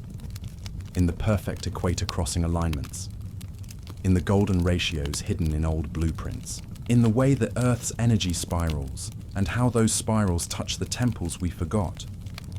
But here's the real question. If they built a grid, why? Was it for communication, energy, protection, or was it a map for the next cycle? For those who would awaken long after the floodwaters receded, long after the firestorms and forgetting, a signal, a reminder that we are not separate, that we are not lost, that something once connected all and still could, because maybe the grid was never just on the Earth. Maybe it was in us too, the ley lines of memory, the constellations of the soul, and if we follow them, maybe we don't just find ancient sites, maybe we find ourselves. Maybe the temples were never meant to teach. Maybe they were meant to trigger, to reawaken what sleeps within the bones of man and the bones of Earth. And the map still waits, buried beneath cities, beneath oceans, beneath doubt. Maybe the ancients didn't vanish. Maybe they became the grid. And maybe we were always meant to remember. Section 12, the fire that fell from heaven. There are scars on the earth no storm could have made, places where stone has melted, not by time, but by something else, where the very bones of the world appear blackened, scorched, as if touched by a fire that did not belong, not the fire of hearth or forest, not the fire of volcano or lightning, but a fire from above, a fire that fell from heaven.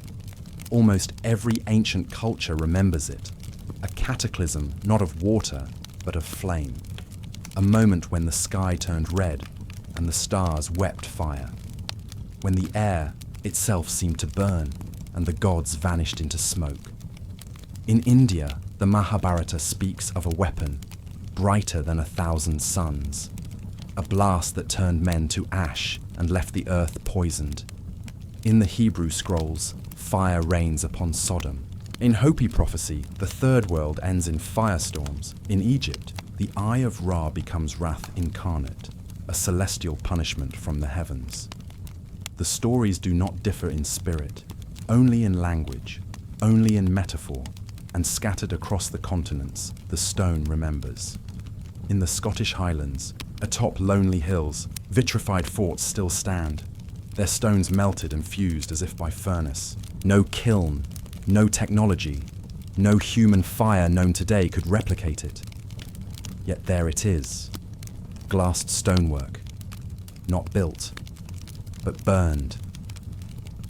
In the heart of Turkey, walls once stood near Hattusa, now twisted by heat beyond comprehension. In the deserts of Libya, sheets of green glass shimmer, identical to the fused silica left behind by nuclear tests. And in Mohenjo-Daro, skeletons lie in the streets, unburied, unburned, but still radioactive. How? What force unleashed such precision, such violence, such silence? Some point to meteors, airbursts, cosmic collisions. The Younger Dryas impact theory suggests a comet shattered in the skies over Earth around 12,800 years ago, raining fire, ending species and drowning memory. A sudden cold, a mass extinction, a forgotten reset. But even that doesn't explain it all, because many of these burn sites are not random. They're structured, they're surgical, walls melted in place, stones fused without collapse, fields glassed, yet cities beside them untouched. This was not nature. This was something else. Some whisper of ancient technology, of weapons lost to time, a science that mimicked the gods, or perhaps was the gods. Were the ancients warning us? Were they recording trauma? Or were they survivors, burying their own guilt beneath stories of judgment? In the Indus Valley, Radioactive ash lingers beneath ruined floors. At Sacsayhuaman, stones are scorched smooth as if by laser. At Baalbek, beneath the platform of Jupiter's temple, blackening creeps up from below, as though heat rose from the earth, or came from within. This was not fire as we know it. This was a rewriting of matter, and always, always, these places sit atop older ruins. Foundations beneath foundations. Timelines collapsed under the weight of forgetting. We are taught that civilization began with the plow, the wheel, the brick, but these blackened echoes say otherwise. They tell of something that came before, a world capable of power and fury we've only begun to imagine. Maybe it wasn't just flood that ended them. Maybe fire fell first. Maybe the waters came after, not as judgment, but as mercy, to cleanse, to cool, to bury.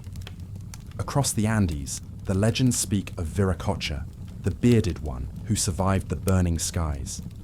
In Suma, Enki warns of an approaching disaster. The Popol Vuh tells of earlier worlds destroyed for defying the heavens. Again and again, the pattern returns.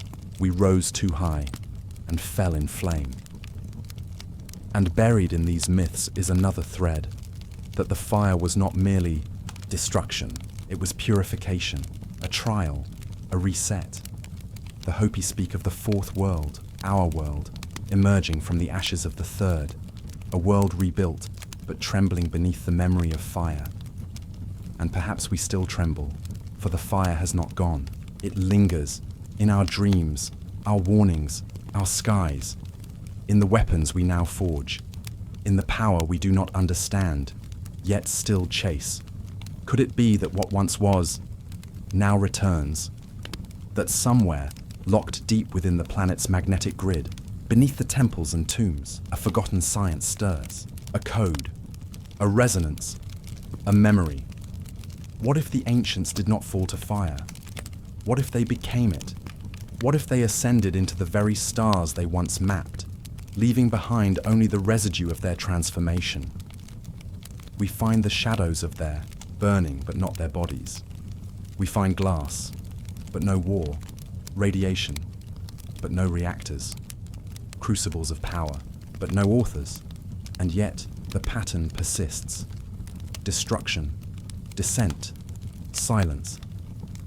The fire that fell may have ended a world, but it also forged the myths that now whisper beneath our skin.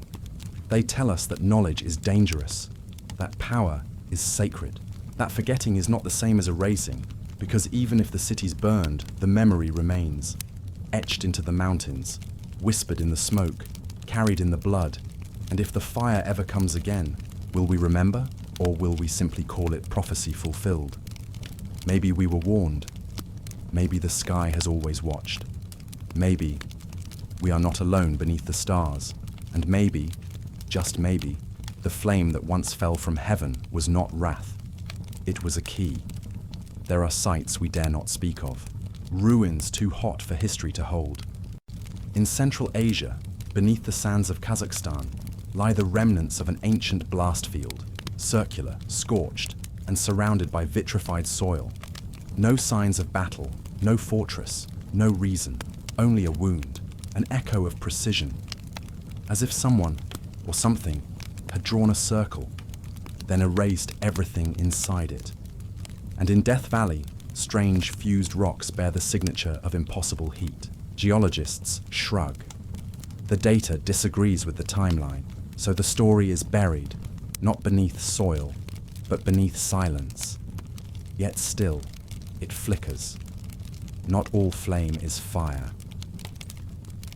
In the legends of the Dogon people, fire came with the Nomo, beings who descended from Sirius with knowledge and light. They did not destroy, they instructed.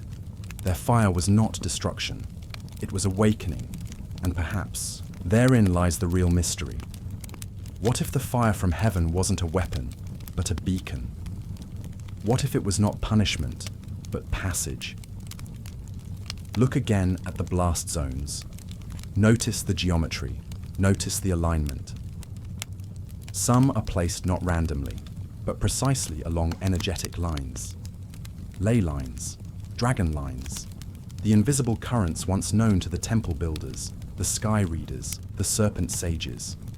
What if these fires were not acts of violence, but activations, a kindling of something sacred within the earth or within ourselves? In Zoroastrian cosmology, fire is divine consciousness. The eternal flame is the presence of Ahura Mazda, wisdom incarnate. The Vedic Agni is not destruction, but messenger, a bridge between the gods and the living.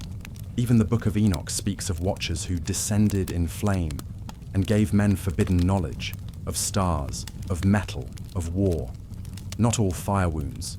Some awakens memory, and still, some kills. The balance was always fragile.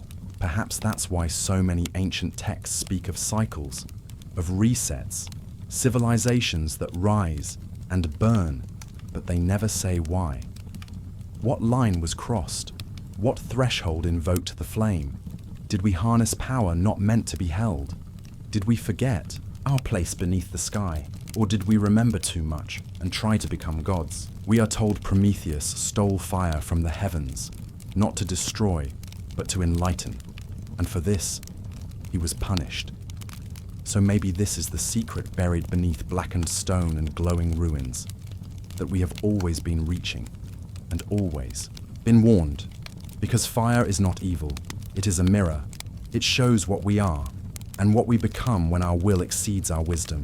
And still, we light rockets, split atoms, stare into quantum realms with minds unready to receive. We are not the first to stand at this threshold. The ruins make that clear. But what happened last time? Did fire fall from heaven, or did it rise from us? That is the question left unspoken, the warning hidden in the vitrified stone. It is not just about how they died.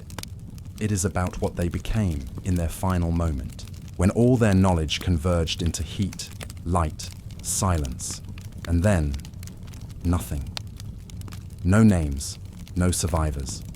Only melted cities, seared rock, scattered myths.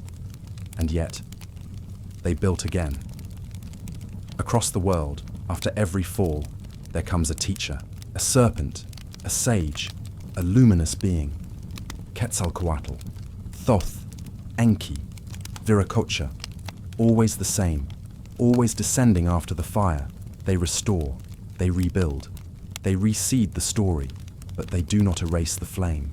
They leave it, embedded in stone, written in myth, glowing beneath the dust, a memory of what we are capable of, a warning of what we still carry, because if that fire came once, it can come again, not just from above, but from within. And when it does, the question will not be why, but what will we choose to become this time? Not all who burn are destroyed. Some become light, some become legend, some become the fire. Section 13. The Pillars Before Babel. There was a time, before confusion, before language broke into pieces, before tongues scattered across the wind like shattered glass. A time when truth was carved, not spoken. When the world spoke in shapes, not syllables. When the sky and stone held one silent agreement. Form is meaning, not myth. Memory. Across deserts, forests, and buried highlands, remnants remain. Tall, silent, and deliberate.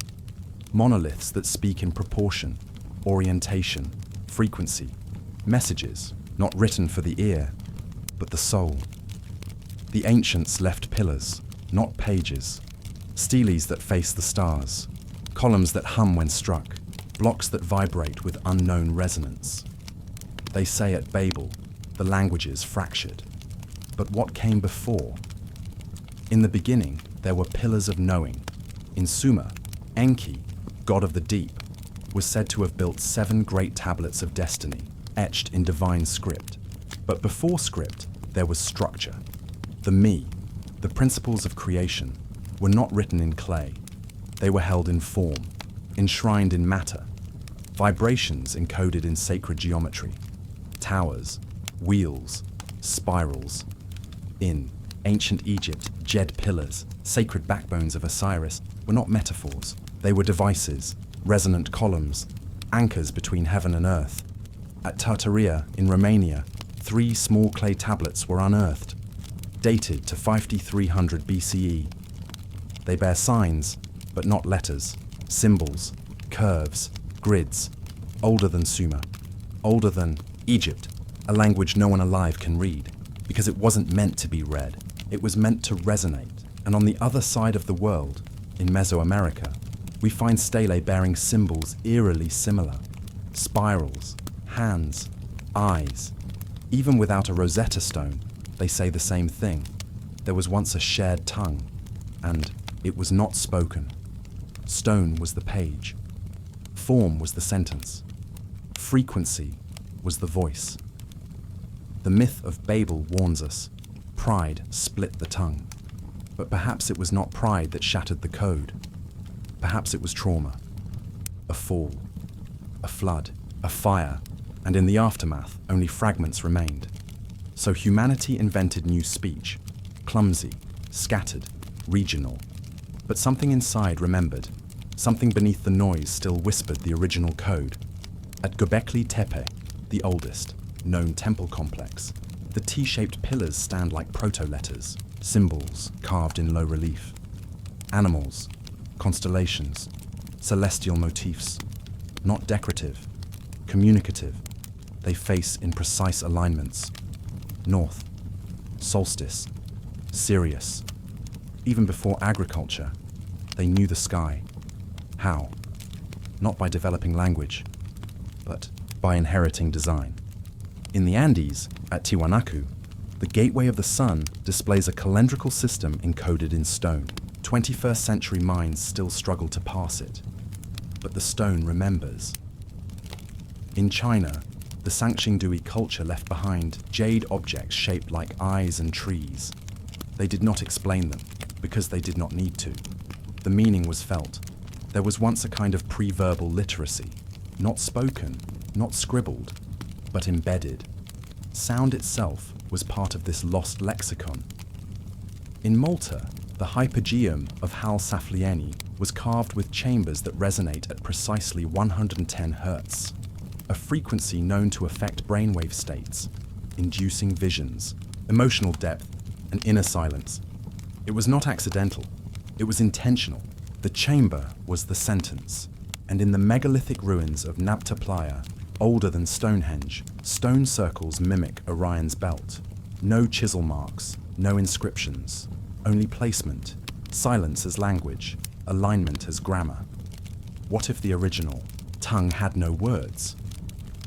What if the first language was cosmic fluency, an ability to communicate across the boundaries of species, tribes, even dimensions, through vibration, form, and harmonic resonance?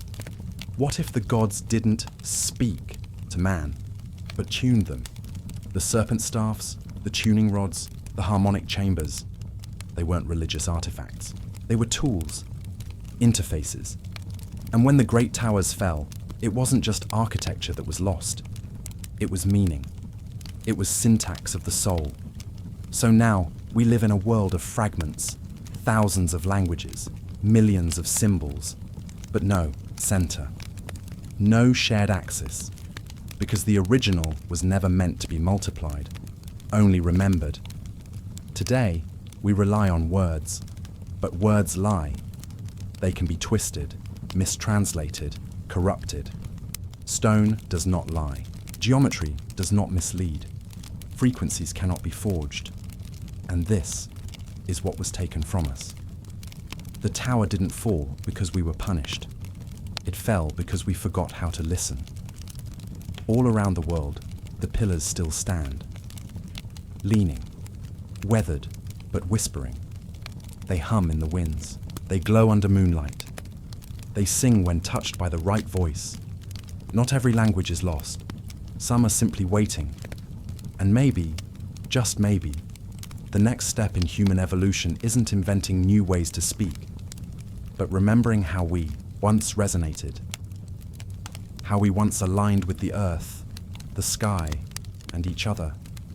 before the tongues scattered, before the towers crumbled, before we mistook noise for knowledge. Because once, we all spoke the same language, and it wasn't made of words. Section 14. The shining ones of the first world, before the floodwaters, before Babel, before even the first stone was etched with language, there were the luminous, not gods, not men, but something older, something in between. They moved through the mist of the first world like fire cloaked in flesh, beings whose presence stirred memory and myth alike. We do not remember their names, but we remember the shine. Across the broken bones of continents, the same vision returns, tall ones, pale ones, radiant ones, with eyes that held the sky, with knowledge not learned but carried from somewhere else. And though they are called by many names, they were never many. They were always one truth, refracted through the shattered mirror of time. In Ireland, they were known as the Tuatha De Danann, the tribe of the goddess Danu. They did not arrive by boat, say the old myths. They descended in ships of light, cloaked in mist.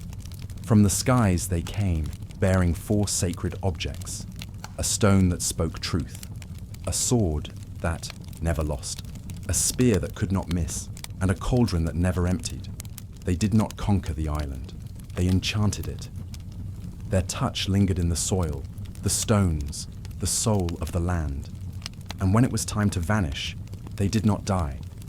They passed into the mounds. Beneath the hills of Ireland, they are said to dwell still, as the Aes Seed, the shining people, not gone, just hidden. But they were not only in Ireland. Thousands of miles away, in the high Andean plateaus of Peru, another memory stirs, the Viracochas. Described in the chronicles of the Inca as bearded, white-skinned sages, tall and luminous, who arrived after the world had been destroyed by a great flood. They walked the coasts, they rebuilt cities, they taught the lost how to plant, to speak, to shape stone like song, and when their time was done, they left, walking westward across the sea, not as conquerors, as reminders. Some called them gods, but the elders whispered. They were watchers. The Book of Enoch tells of them most plainly, though even this truth was buried. In that banned, apocryphal scroll, the watchers descend from heaven not to rule, but to guide. Angels of light, guardians of Earth's earliest children. They taught astronomy, metallurgy, the secrets of plants and the power of writing. But they gave too much. They mingled with the daughters of man. And from their union came giants, the Nephilim, beings of vast power and strange blood. The punishment was swift, the flood, the burial of knowledge beneath water, beneath stone, beneath time. But not all were destroyed. Some say 7 remained, the 7 sages, to pass the torch. Others say they never left, only changed form. The Sumerians knew them too. Eridu, the first city, kingship did not rise from men, it descended from the heavens, and with it came the Apkallu, divine hybrids, part human, part fish, part star. They rose from the waters after the great deluge to teach what had been forgotten. They are carved with wings and radiant eyes, holding sacred tablets, wearing wristwatches made of time itself. They do not smile, they remember. In Dilmun, the ancient paradise of Sumerian myth, the gods were not thunderous or cruel. They were serene, brilliant, shining. It was said that no sickness existed in their realm, that lions lay beside lambs, that death had not yet entered the world. And then, something changed. The shining ones left, or were exiled, or perhaps they hid beneath the skin of mankind. It is easy to dismiss these stories as metaphor. But what if they are more than myth? Why do the same motifs of radiant beings, advanced knowledge, pre-flood destruction, and mysterious departure echo, across every land, every tongue, every epoch? Were these simply archetypes of human longing? Or are we remembering something real, distorted through the fog of forgetting?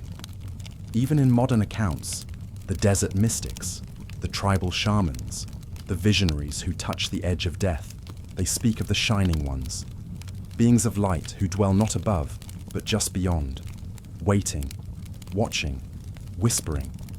And there is the question of blood. Throughout the ancient world, kingship was not granted by might, but by lineage. Divine right, they called it. But divine to whom? From Egypt to India, from Maya to Mesopotamia. The oldest royal lines all claim descent from gods or stars, serpent crowns, haloed heads, eyes lined with fire. Why did they guard their blood so fiercely?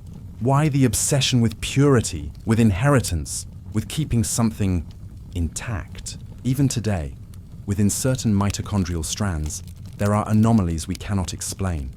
Haplogroups that appear suddenly in ancient remains, then vanish without trace. Skulls elongated not by cradle boards, but by birth. What were they preserving? And then there are the symbols. Serpents coiled around trees of life, wings spread wide on temple walls, eyes inside suns, suns inside eyes. Were these just art, or was it language? A silent script older than words. The shining ones spoke not with tongues, but with light, with gesture, with frequency, with architecture. Their temples were tuning forks, their monuments, memory anchors. They built not just with stone, but with story, encoded into every ratio, every orientation, every sacred alignment. A cosmic grammar.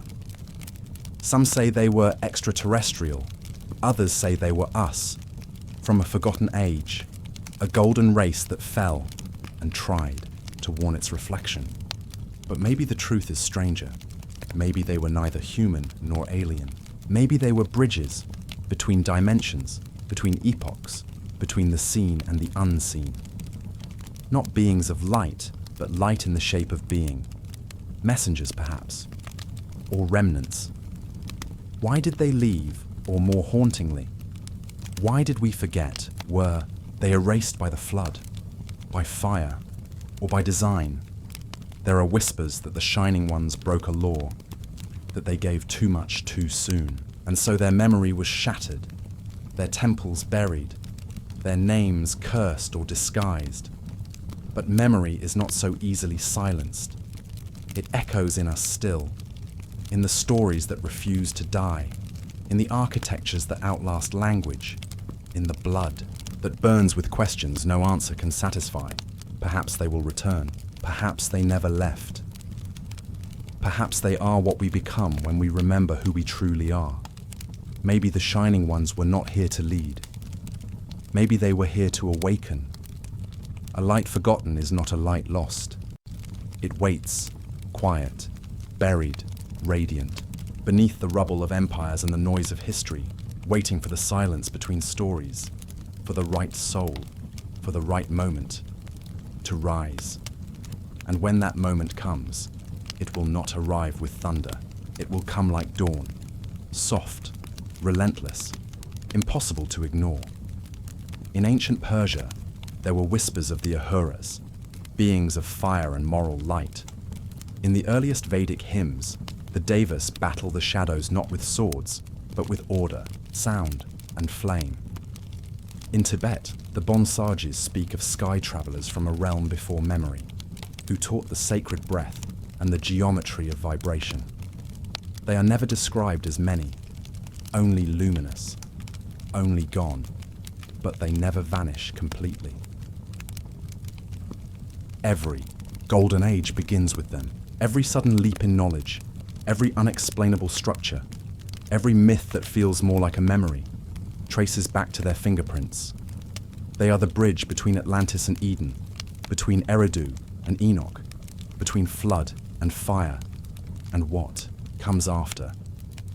And still we dig. We dig for bones. We dig for carbon. We dig for data. But perhaps the real excavation is inward. Because maybe the shining ones are not somewhere else. Maybe they are a part of us, sealed behind the veil of ordinary life, waiting for us to remember how to look without eyes, how to listen without ears, how to build with light again. Not gods, not aliens, not myth, but memory, encoded in silence, kept alive in symbol, waiting to be reawakened. Maybe the war was never about land or blood or empire. Maybe the war was over memory itself, the theft of the light we used to carry, and if they really were erased. What else have we forgotten? Section 15. Forgotten cities of the wind. There are places where the wind speaks louder than time, where the sand erases memory faster than ink, where what was once stone and spirit becomes silence. And yet, the silence breathes. Across deserts that shimmer with heat and whisper, beneath ice that never thaws, and under jungles where light is swallowed whole, there are ruins, not the kind we expect, not the kind we were told to look for, but shapes, angles, alignments, things that do not belong in the strata of erosion and chance. Structures that wait, as if placed not for us, but for some ancient watcher still listening. We call them the forgotten cities of the wind, because even now, we are not supposed to remember them.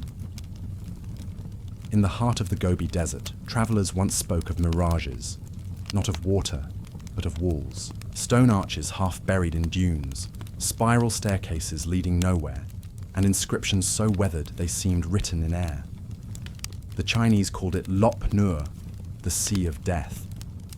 But within that desolation, there were stories of a lost city, called Lulan, a once flourishing settlement that appeared, then vanished, as if pulled back beneath the veil of time.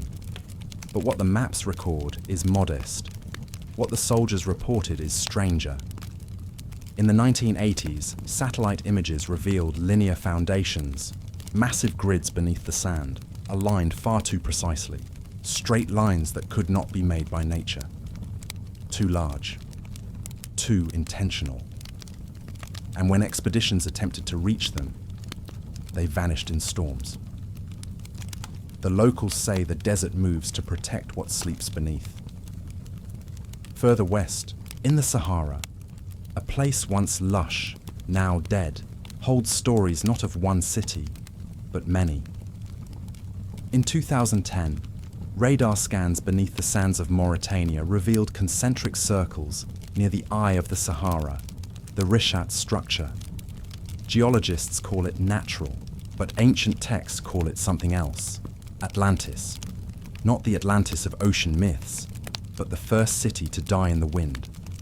And in the caves of Tassili Nadja, the walls are painted with beings that should not be there. Tall figures with halos, men in helmets, giant hands with 6 fingers, and always the same eyes, wide, radiant, remembering. Who paints such things in a wasteland? Who lives long enough to paint them in layers? Unless they were painting memory itself. Then there is the ice, the great white silence, Antarctica.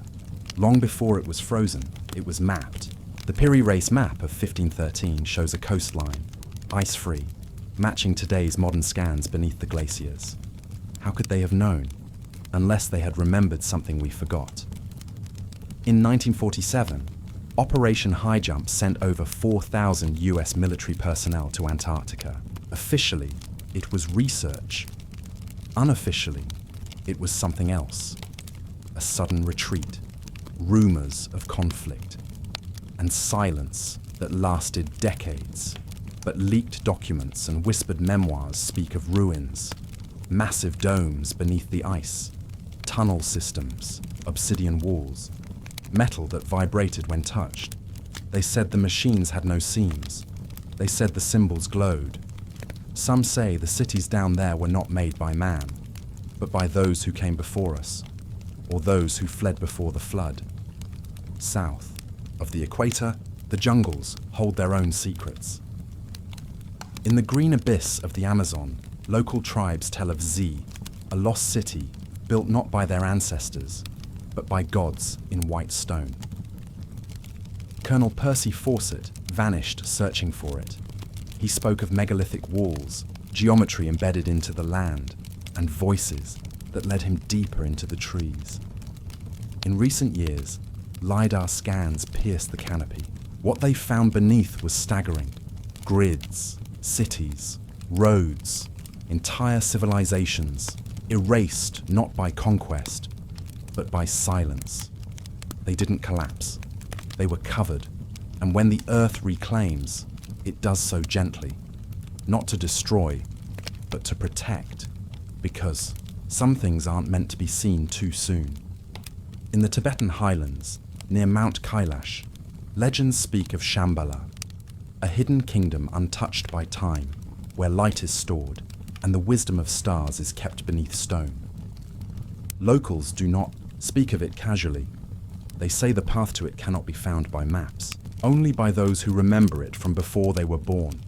And every few decades, someone vanishes into those mountains, seeking the impossible. Some return, changed. Most never return. Because perhaps Shambhala is not a city. Perhaps it is a memory made solid.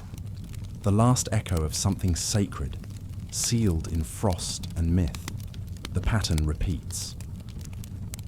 In the Arctic North, a 1909 account by explorer Frederick Cook spoke of crystalline towers rising in the ice, structures that should not exist. He was dismissed, his journals buried. But indigenous peoples of the North remember.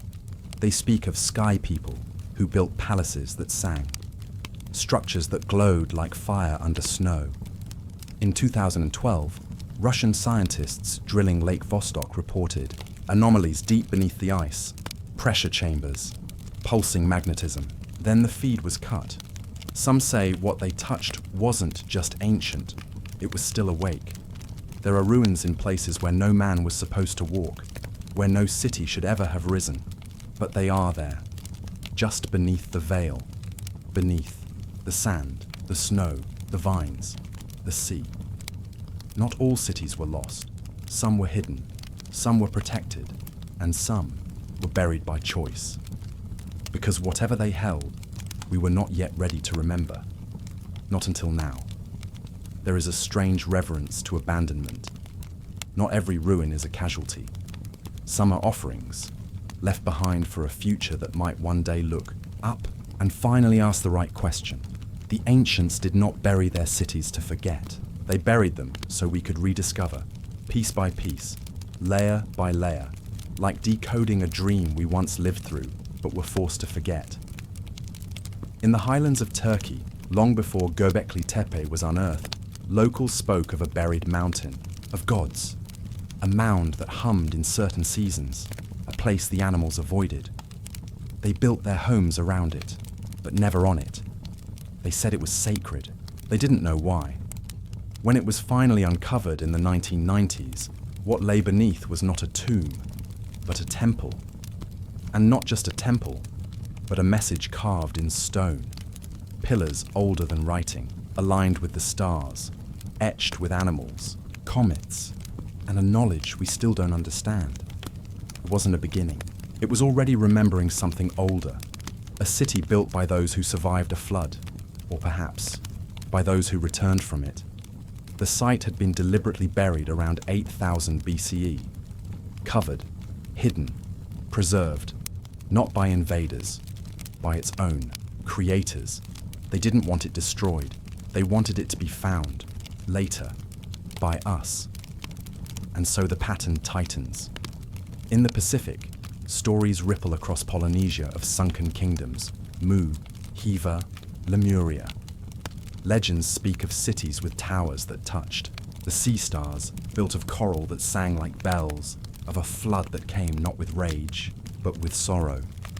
On the ocean floor near Yonaguni, Japan, massive terraces have been found, staircases, arches, right angles that mirror ziggurats, but made of solid, submerged stone. Mainstream voices call it natural, but nature rarely builds. Symmetry.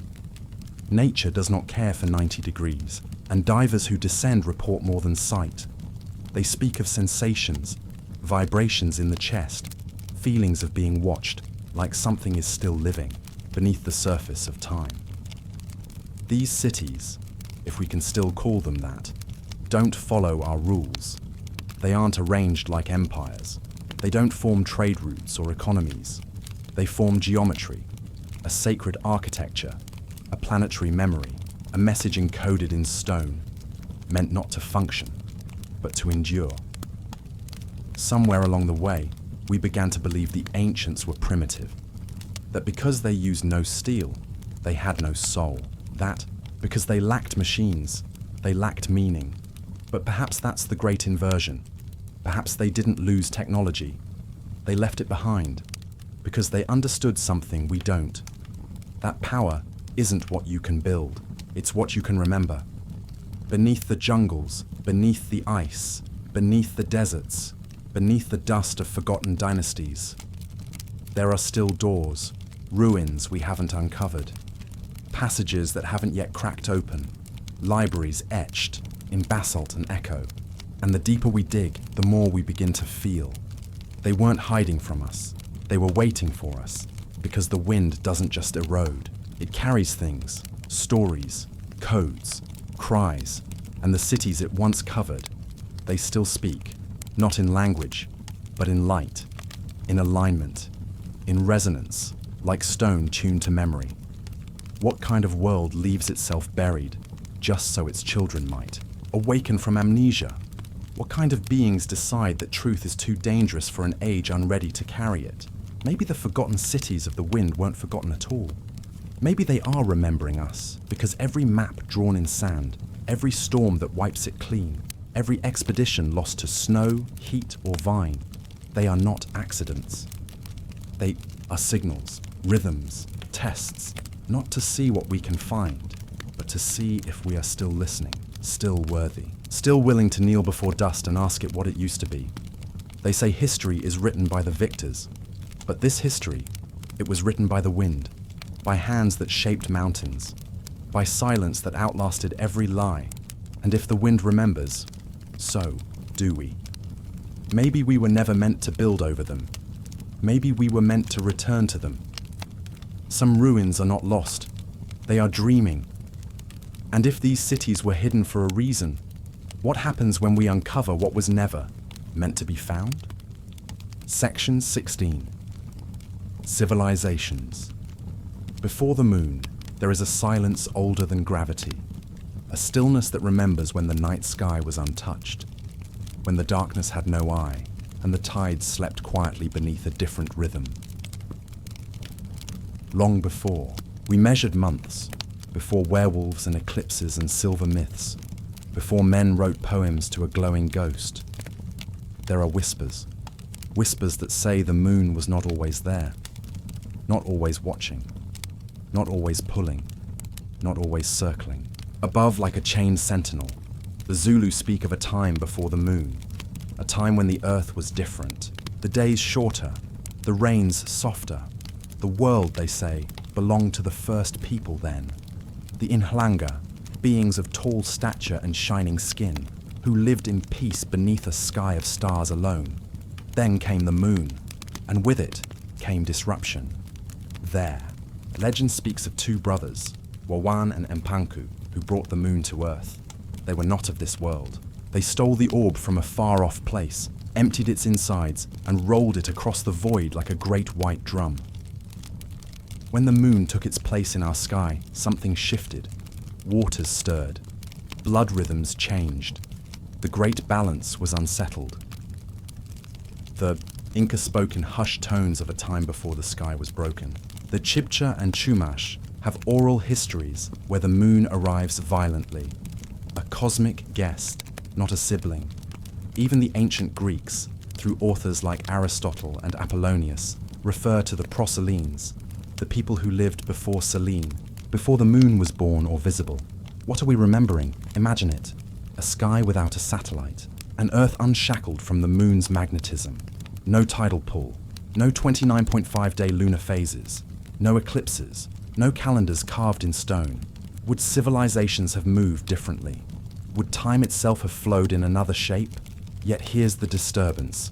Some of the oldest timekeeping devices on Earth are lunar calibrated.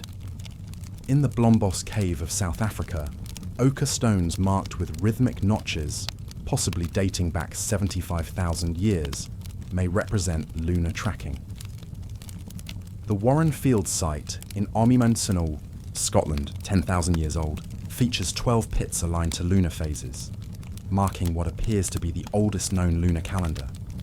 How is it that across oceans and epochs, Stone Age minds fixated on the moon? Unless it interrupted something. Unless its arrival was not gradual, but shocking. And then there are the physical scars. The moon is covered in craters, yet only on one side. Its rotation is locked in perfect synchronicity, forever hiding its far side from Earth. It rings like a bell when struck. Its density is unnaturally low for its size. Its orbit is too perfect, almost engineered. In 1969, during Apollo 12, NASA let the lunar module crash into the moon. Seismic instruments recorded it reverberating for over an hour. A hollow shell, a shell pretending to be natural. Even mainstream scientists have called it the strangest object in our sky. The Sumerians, the masters of beginnings, tell us in their clay cuneiform tablets that before kingship descended from heaven, before Eridu rose from the waters, the sky was different.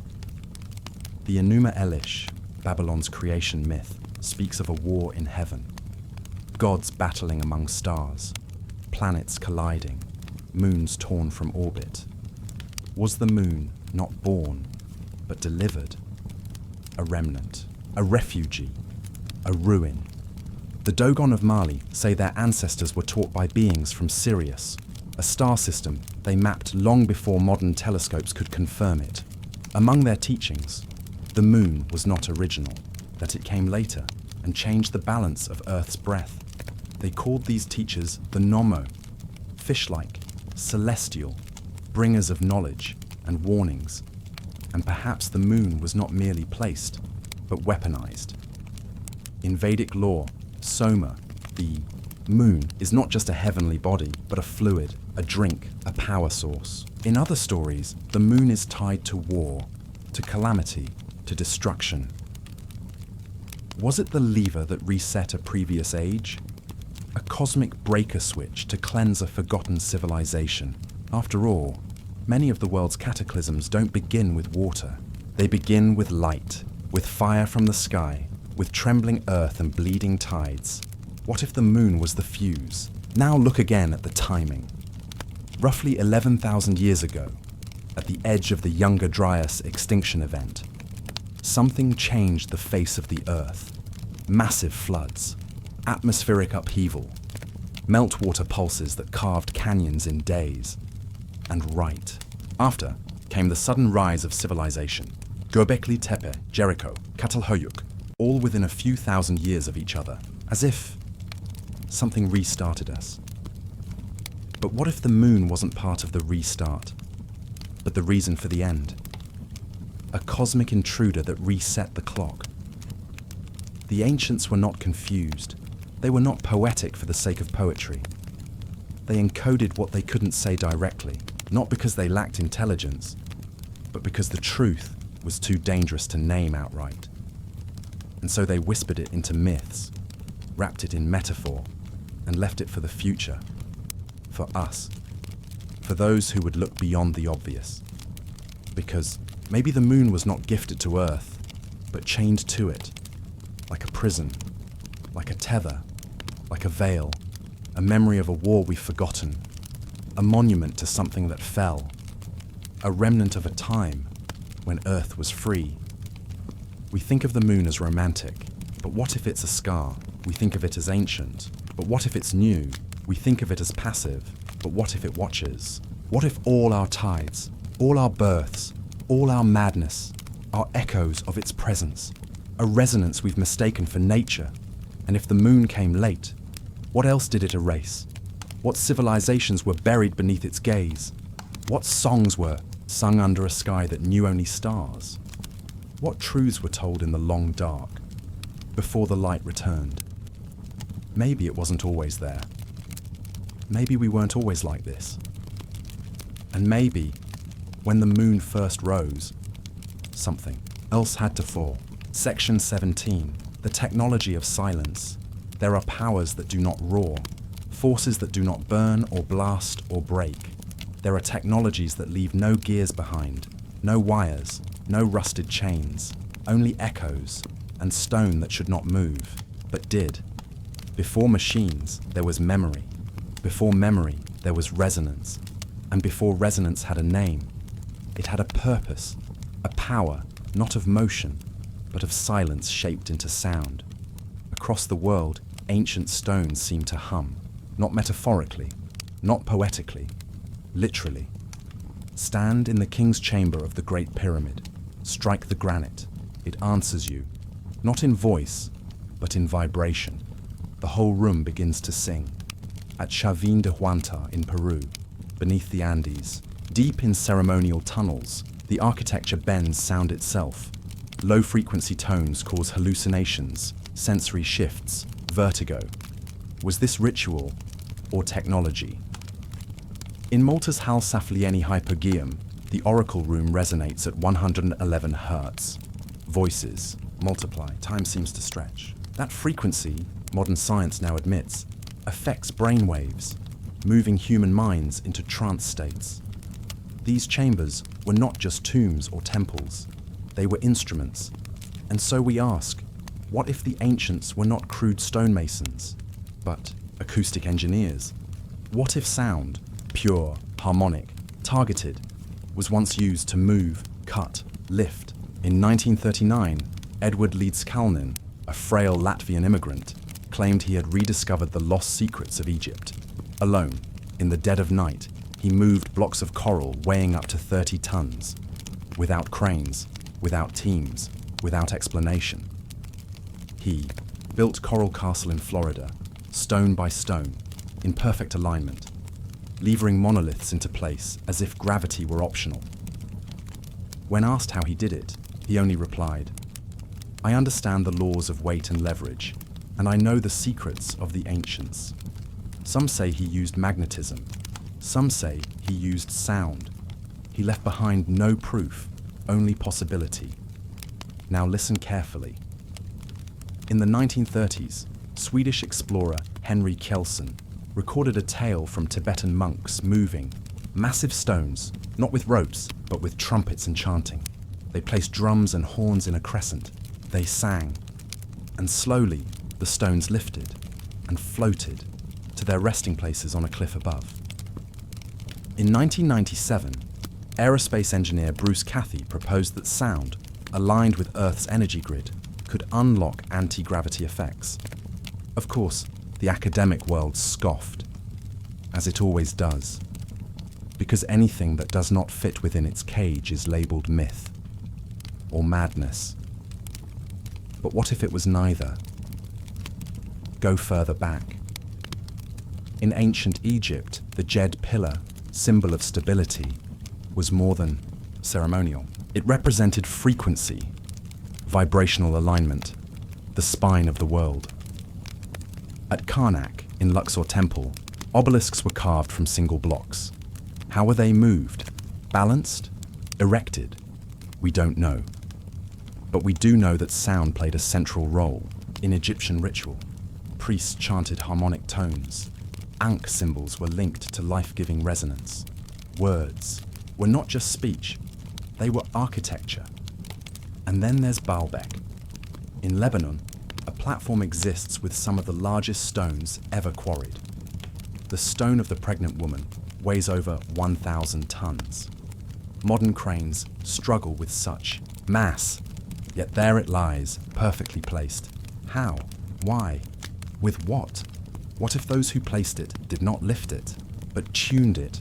Sound is not just noise, it is structure. Vibration underlies all matter.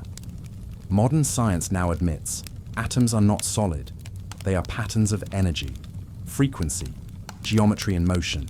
This is cymatics, when sound frequencies move particles into shapes. Stars, spirals, eyes, glyphs. What emerges is not chaos, but sacred pattern. Ancient mandalas, crop circles, cathedral rose windows, all echo cymatic structure. Were our ancestors trying to remember sound's shape? The Hebrew Kabbalah teaches that the universe began with a sound. The Vedas describe Nada Brahma. The world is sound. The Gospel of John begins not with fire or light, but with, "In the beginning was the Word." But was it a word or a tone? Consider the implications. What if Atlantis fell not by war, but by sound gone wrong? What if the Tower of Babel wasn't destroyed by language, but by frequency dissonance? A collapse of harmonic unity. What if the flood wasn't water alone, but vibrational devastation? What if our entire technological trajectory, from wheel to rocket, has taken us away from a more refined, more elegant science? Tesla once said, "If you want to understand the universe, think in terms of energy, frequency, and vibration." He knew, but he too was silenced. Every genius who speaks. The forgotten tongue is either erased or mythologized. Why? Because sound bypasses control. Because if vibration is the root of matter, then who controls sound controls reality. If a civilization could resonate with stone, they could build without machines, heal without surgery, communicate across, distance without devices, destroy without weapons, and maybe they did. And maybe that's why they vanished, because such knowledge is power, and power in the wrong octave is apocalypse. So now we wander their ruins. We marvel at their stones. We measure, we photograph, we guess, but we cannot hear them because we lost the tuning fork. We lost the key, or perhaps it was taken. But listen, still, in the quietest places on earth, where the wind sleeps and the sky forgets, the stones still whisper. They hum beneath your feet. They call not in language, but in pulse, not in volume, but in frequency. A memory beyond words. A resonance beyond history. A silence that once moved the world. In the jungles of Cambodia, within the sacred walls of Angkor Wat, the stones speak too, but only if you ask them properly. The walls echo chants when sung in a certain key, not randomly, not superstition, deliberate, designed. These temples were not just shrines, they were resonant circuits, tuned machines of spirit and sound. In Mexico, the pyramid of Kukulkan at Chichen Itza does more than align with the stars. Clap at its base, and the echo mimics the chirp of a Quetzal bird, sacred to the Maya. It is not coincidence. It is architecture as soundboard, physics buried in stone. Who taught them how? Even further back, Göbekli Tepe, 12,000 years old, yet more advanced than the stone circles that came millennia later. T-shaped pillars arranged like tuning forks, no wheels, no beasts of burden, just precision and silence. Acoustic. Studies suggest the central enclosure amplifies vocal tones. It responds. But to what? Or to whom? Perhaps these sites were not for ritual at all, but for activation, a frequency, a phrase, a lost tone that once awakened something buried deep in the earth or the human soul. Modern laboratories now experiment with what was once myth: sonic levitation, ultrasound manipulation, infrasound used to alter perception, even thought, and slowly, quietly, what was dismissed as fantasy returns through the back door of science. The Pentagon has tested acoustic weapons. Corporations patent devices that levitate small particles, with waves. Hospitals now dissolve kidney stones, not with scalpels, but with sound. All this is the shadow of a brighter origin, a forgotten apex. But maybe that's the pattern. Everything that begins in harmony ends in distortion. Everything that starts as resonance ends in silence. The ancients may have built with sound, but they also destroyed with it. The walls of Jericho fell not by siege, but by trumpet blast. In the Mahabharata, divine weapons emit roars that shatter matter. In Hopi and Zulu traditions, the world before this one was brought to an end by the great hum that split mountains. What if sound was both tool and warning? So now we live in a world saturated with noise, but deaf to resonance. We surround ourselves with voices but cannot hear the memory in stone. We worship speed but forget rhythm. We engineer louder, faster, harder, but not deeper, not truer, because we don't remember how. But the earth remembers. The stones remember. The silence beneath the silence remembers. Waiting, perhaps not for science, but for something more ancient than data. For alignment, for listening, for reverence, for a species. Once again, brave enough to ask not just what can be done, but what should be done. To ask not only how to build, but how to resonate. And maybe when we are ready, the stones will sing again, not as echoes, but as invitations, not as ruins, but as instruments, not as a past we left behind, but a future we've forgotten how to return to. Section 18. Skeletons. That shouldn't exist. There is a silence beneath the soil, a silence that once had bones. Bones that did not belong to the story we were told. Bones too large, too strange, too inconvenient. They did not match the image of man, nor beast, nor myth. So they were taken, hidden, burned, forgotten. But the earth never forgets what it once carried. Across windswept cliffs in Paracas, Peru, there are skulls, but not like ours, elongated, volcanic in volume, so large that they cannot be the result of head binding alone. Cranial deformation can shape a head, yes, but it cannot increase its capacity. Some of these skulls hold 25% more brain mass than modern Homo sapiens. And crucially, they lack the sagittal suture, the seam that fuses our skull plates. These were not shaped, they were born this way. Genetic tests have returned mitochondrial DNA sequences unlike anything known in the human genome. In Lovelock Cave, Nevada, miners in the early 1900s unearthed mummified remains of red-haired giants, 10 feet tall, double rows of teeth, still smelling faintly of the pitch used to preserve them. Local Paiute legends speak of these beings, the Site Ka, cannibalistic giants driven into the caves by a coalition of tribes who could no longer endure their terror. The bones were sent to the Smithsonian, and from there, nothing. No public records, no display, no explanation, only the smell of a cover-up. In the 1800s, newspapers across America ran story after story of giant bones found in burial mounds, 8 feet, 10 feet, 13 feet tall. Always the same pattern: excavation, excitement, then silence, skeletons removed, never seen again. In 1912, in Wisconsin's Lake Delavan, over 200 burials were found, dozens of them with massive, unusual skeletons, jawbones that could fit over the faces of grown men, 6-fingered hands, double rows of molars. Farmers, school teachers, even clergy witnessed them. And yet, today, they do not exist. Why? Why would so many physical remains vanish? Why would institutions built to preserve knowledge erase evidence from their own vaults? Unless those bones told a story too old, too dangerous, too destabilizing.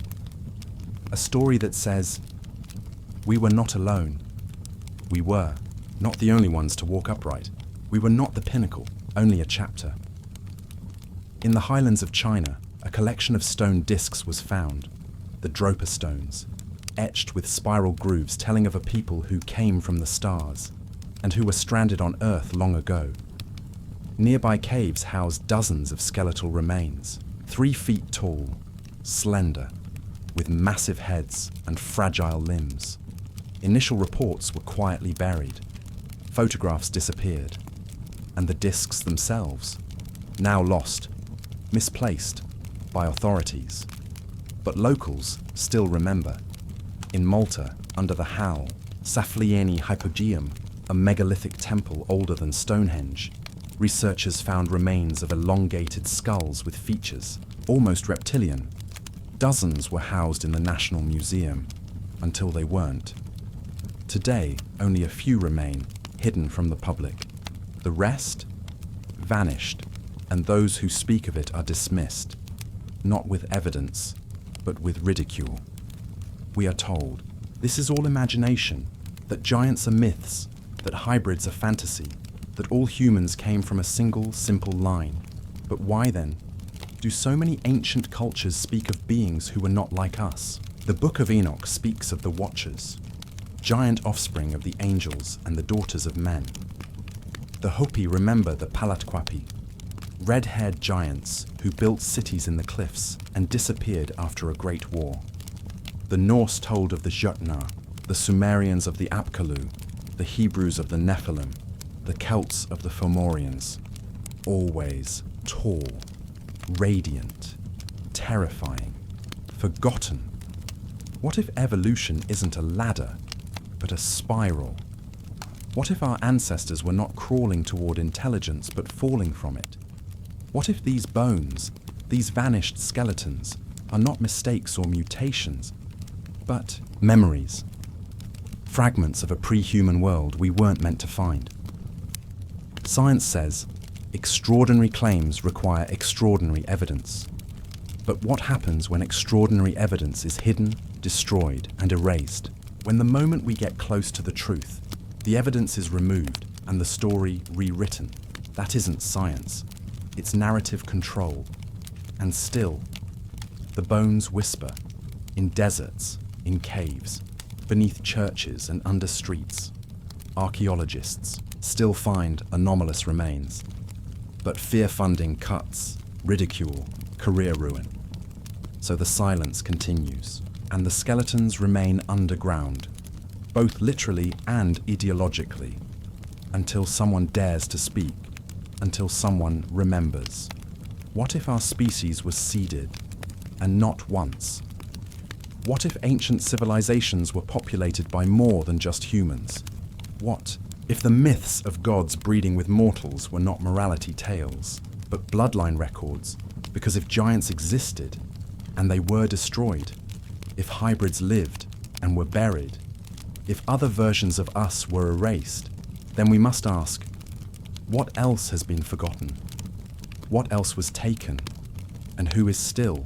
Keeping the vault locked, the bones may be gone, but the stories remain, carved in stone, etched in myth, buried in dreams, and when the wind shifts and the dust clears, they will rise again, not as proof, but as memory, not as bodies, but as warnings, not as relics, but as reminders of what we used to be before we were rewritten. Section 19. The maps that remembered. What we forgot. There are maps, and then there are memories drawn in ink. Echoes of knowledge not discovered, but retrieved. Not charted through sails and stars, but remembered from something older. A world before the frost, before the forgetting, before the veil of ice descended. In 1513, an admiral of the Ottoman fleet, Piri Reis, compiled a map on gazelle skin parchment.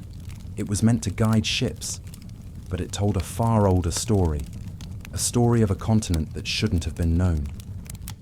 At the very bottom of the map, beneath Africa, beneath South America, something shivers. Antarctica. But not the Antarctica we know, not a frozen wasteland. This one is ice-free. Rivers, mountains, valleys. Geographical details buried under 2 miles of glacial time. How could a 16th century admiral map something no one had yet seen? Mainstream scholars say it's coincidence, imagination, error. But the US Air Force in 1960 compared the Piri Reis projection to seismic surveys of subglacial Antarctica And they admitted it matched, not the ice, the land beneath.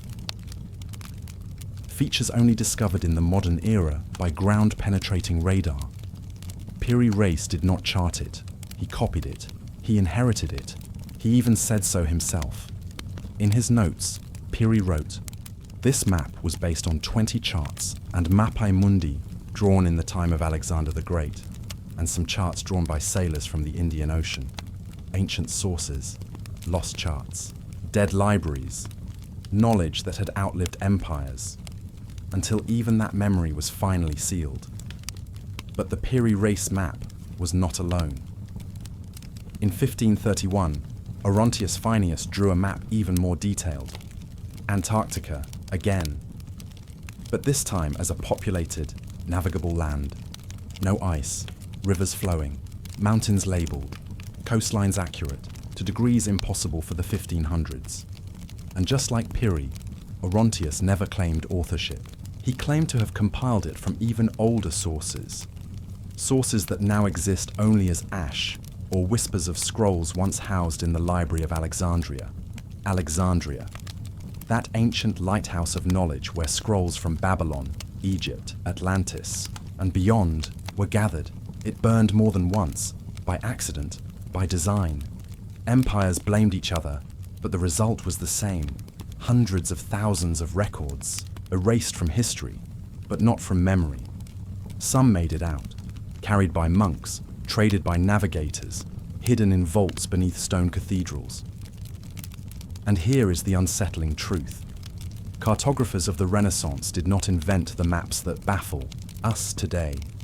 They merely redrew the outlines of a world someone else had already seen. These maps do not suggest exploration. They suggest memory, and memory is older than discovery.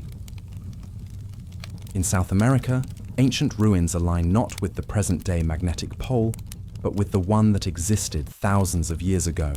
Tiahuanaco, Cusco, Pumapunku, structures built with such precision that even our modern instruments struggle to mimic them.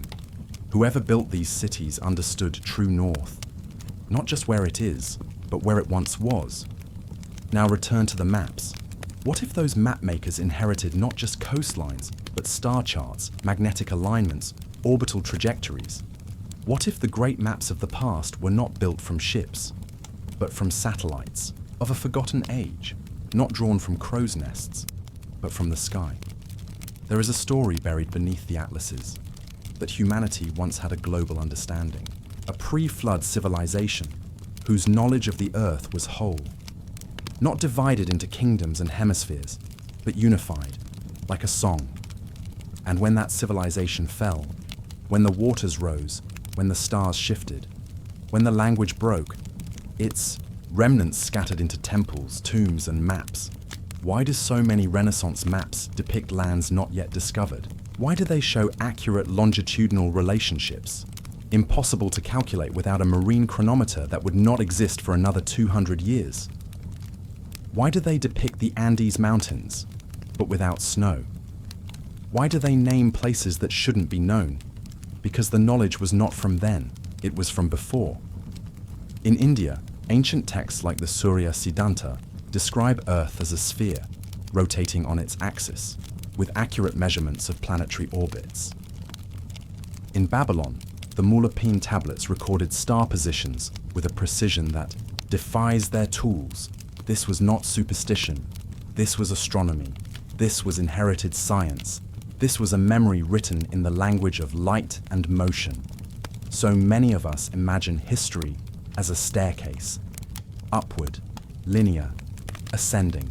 But what if history is a tide, rising, falling, returning, each wave carrying a little less of the last, each civilization thinking itself the first, until it finds something it cannot explain, a ruin, a skull, a map. What else did those charts once show before they were censored? Some depict land bridges now submerged. Did they show islands now swallowed by rising seas? Did they reveal a world not shaped by history, but by catastrophe? And what if the ancient navigators weren't just mapping Earth, but the heavens, the ether, the grid beneath the world itself.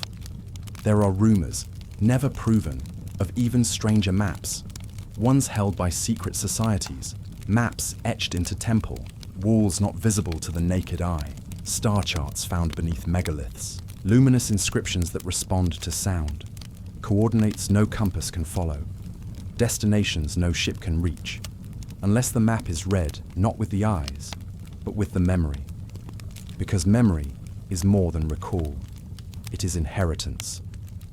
We carry it in the blood, in the bones, in the myths, and sometimes on a torn piece of parchment, drawn by a man who could not have known what he was seeing, but remembered it anyway.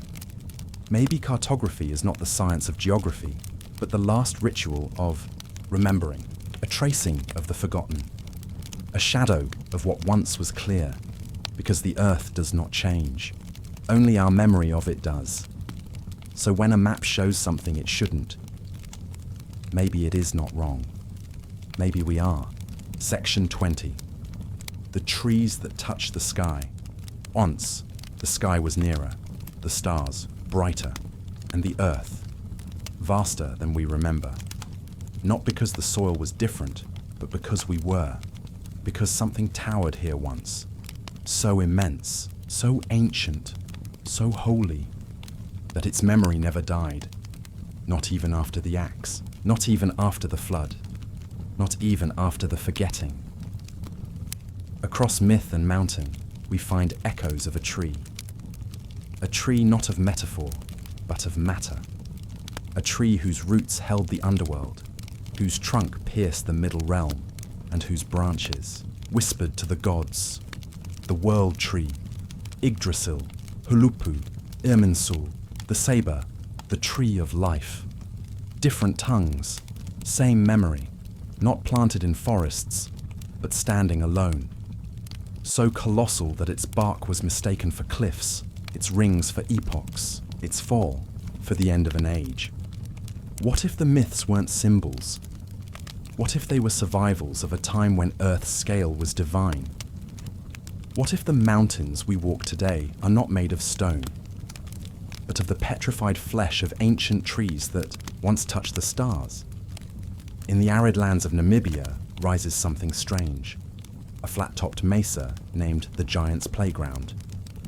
To most, it's just geology, columns of basalt shaped by erosion, but to others, it is the stump of a tree, so massive that even its base dwarfs skyscrapers, hexagonal in shape, with vertical striations that resemble cellular tissue under a microscope. Not random, not accidental, biological. In Venezuela, atop the ancient tepuis, flat summits stand like colossal islands in the clouds. Their sides are vertical, sheer, as though sliced by something long forgotten.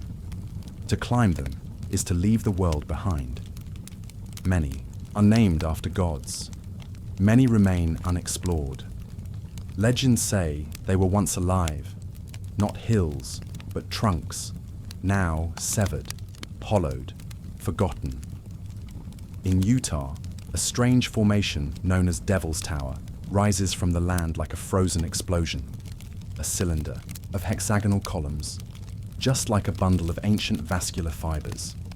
Geologists call it volcanic, but they admit it is unlike any volcano they've ever studied. The Lakota call it Bear Lodge, but older stories call it something else, the stump of a sky tree, cut down in wrath, or mourning, or war. And now look to Sumer, the earliest known civilization, left us more than kings in cuneiform. It left us the Hulupu tree, a myth of a sacred tree growing by the rivers of Eridu, home to gods, host to spirits. It was uprooted in a storm, transplanted by Inanna, later carved into a throne. A story, yes, but with details of bark, root, and branch so specific they feel remembered, not invented.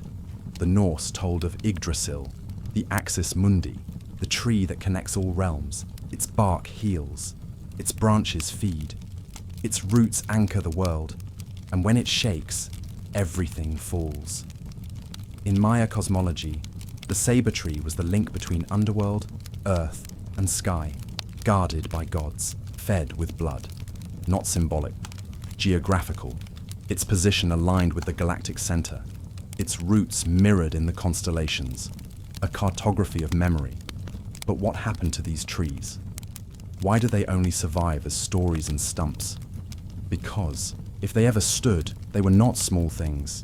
They were cataclysms. To fell one was to end a cycle. To cut down the world tree was to sever heaven from earth. And perhaps that's exactly what happened. Look again at the fossil record. There are fungi that once stood 30 feet tall, insects with 2.5-foot wingspans, ferns the size of buildings, oxygen levels twice what they are today. Earth, once, was supercharged, lush, dense, giant, and where biology swelled, so too did its giants. If trees once grew to kilometric heights and petrified into mountains, would we even recognize them? Would we call them natural formations? Would we call them sacred sites? Or would we, fearing what they meant, bury them in names that mean nothing? Maybe the world trees fell because their fall marked something larger, a war in heaven, a sundering of the realms, a planetary reset. The flood didn't just drown civilizations. It drowned ecosystems we can no longer comprehend. Not everything that was lost was made of stone. Some of it was alive. And here's where the memory gets stranger. Many of these tree stumps are magnetically anomalous. They disrupt compasses. They hum at certain frequencies. Some are surrounded by stories of healing or madness, like they still remember being alive. Like they were never just trees, but conduits, antennas, bridges between dimensions. What if the world tree was not a plant at all, but an interface, a living monument connecting Earth to cosmos? Its roots tapped into the telluric current, its crown touched the stellar grid, and when they were cut, the signal was lost. We were cut off. In cultures across time, the fall of the tree is the start of exile.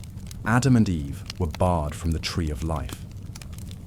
The Norse say Ragnarok begins when Yggdrasil trembles. The Hopi speak of a time when the trees could sing. And now, we are surrounded by wood, but no longer wisdom. The forest used to be the cathedral, the tree, our ancestor. We carved gods from them because we remembered. Even when petrified, the memory held. Stone that once breathed, mountains that once fed stars. So the next time you stand before a mesa, or hike a desert column, or touch the cold skin of some impossibly ancient cliff, ask yourself, what if this is not a mountain? What if this is a scar? What if long before the chainsaw, long before the lumberjack, long before the written word, something far greater was silenced? Maybe we are not just wanderers in a forest. Maybe we are ghosts in a fallen grove. Section 21. The metal that was lost to the sea. There are materials that do more than shine. They remember. They hold light like it's sacred. They hum in silence. They speak in the tongue of resonance, not utility. These are not metals made for war, nor for coin, nor for crowns. They are relics of a world that did not divide the physical from the sacred, a world where matter itself was a message. One such metal was lost to the sea, and maybe to us, but not to memory. Orichalcum. Plato called it the second only to gold, a red gold alloy that gleamed like living fire. He said it lined the walls of Atlantis. It coated temples, monuments, and city streets. It shimmered under the sun like flame frozen in form. But then, like the city it adorned, it vanished. For millennia, it existed only in myth, a name whispered by philosophers and alchemists, a ghost metal, a sacred alloy, a dream, until it was pulled from the sea. In 2015, a Roman shipwreck was discovered off the coast of Sicily. Among its cargo were ingots, nearly 40 of them, that matched the exact color and composition described by ancient sources: zinc, copper, charcoal, rare trace metals.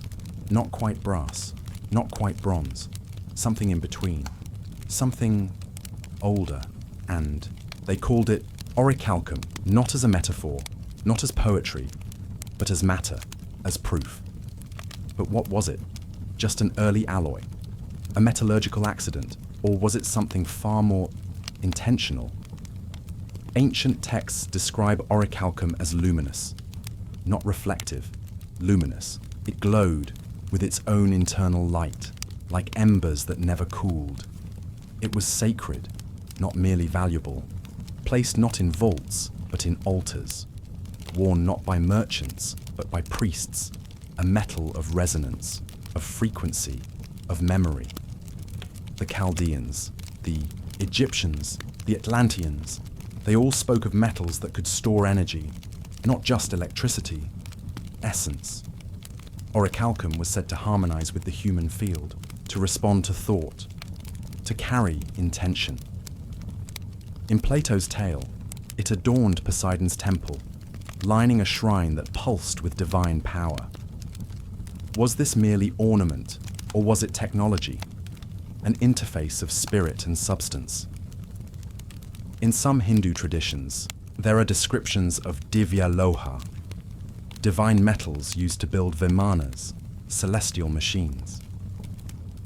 In the Book of Enoch, the fallen watchers teach mankind the secrets of metals. In Mesoamerica, strange alloys were crafted not for tools, but for tones, instruments, resonators, not weapons. We have been trained to think of metals as resources, but to the ancients, they were relationships. Each alloy was a code, a frequency, a covenant between heaven and earth. So why was orichalcum forgotten? Or, who made us forget? The rise of empires depended on control of metals. Iron ruled, steel conquered, gold enslaved. But metals, like orichalcum, they weren't for empire. They were for harmony. You don't wage war with fire that sings. You don't mass-produce memory. You bury it. You drown it. You rename it. Even the name orichalcum is a riddle. From Greek, oros, mountain, and chalkos, copper, copper of the mountain.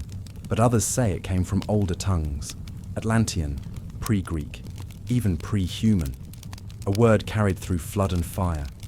A whisper of what was lost. What's stranger still, orichalcum doesn't tarnish like other metals. It resists decay. It holds its sheen across centuries, like it refuses to forget what it once was. In the same way amber traps insects, orichalcum feels like it traps memory. When you hold it, it holds you. Some esoteric orders believed orichalcum could store the essence of thought, that it was used in Atlantean temples to preserve wisdom not through books, but through vibration, encoded directly into matter, a living archive, a sacred conduit. It wasn't just valuable, it was dangerous, because a metal that holds memory is a metal that remembers the world before it fell. And that's what terrifies the guardians of modern history. A metal that disproves the timeline, that whispers of a civilization advanced not by machines, but by metaphysics, a culture that harmonized with the earth instead of extracting from it, a society that sang its architecture into being, that charged temples with intention, that built with resonance instead of resistance. Atlantis was not a myth of greed. It was a memory of harmony, and orichalcum was its hymn. When those ingots were pulled from the Mediterranean floor, it was more than a discovery. It was a resurfacing, a return. The sea, which had buried so much, gave back a fragment of what it had hidden. And now it is up to us to remember not just the material, but the message. Because perhaps the metal was never lost. Perhaps it waits for the right hands, the right ears, the right voice to awaken it again. We search for gold, we worship steel, but we've forgotten the metals that were meant to feel. Not cold, not dead, but sacred, alive. Maybe Atlantis didn't sink. Maybe it dissolved into resonance, into frequency, into memory. And maybe orichalcum is the one note that still lingers. Section 22. The faces that still watch. There is a gaze that does not blink, eyes that stare, not for years, but for ages. They do not age, they do not speak, but still, they remember. Stone cannot dream, but something within it has refused to forget. Across continents, across oceans, across the broken memory of man, there are faces, enormous, weathered, isolated, not kings, not gods, not myths, but watchers, and they are still watching. They stand alone on desolate islands, half buried, in jungles, turned towards stars that no longer align with our maps. They are not ruins. They are reminders of something we were not meant to forget. The Moai of Rapa Nui. Giant heads, carved of volcanic tuff, lining the cliffs of Easter Island, one of the most remote landmasses on Earth. Some stand 30 feet tall.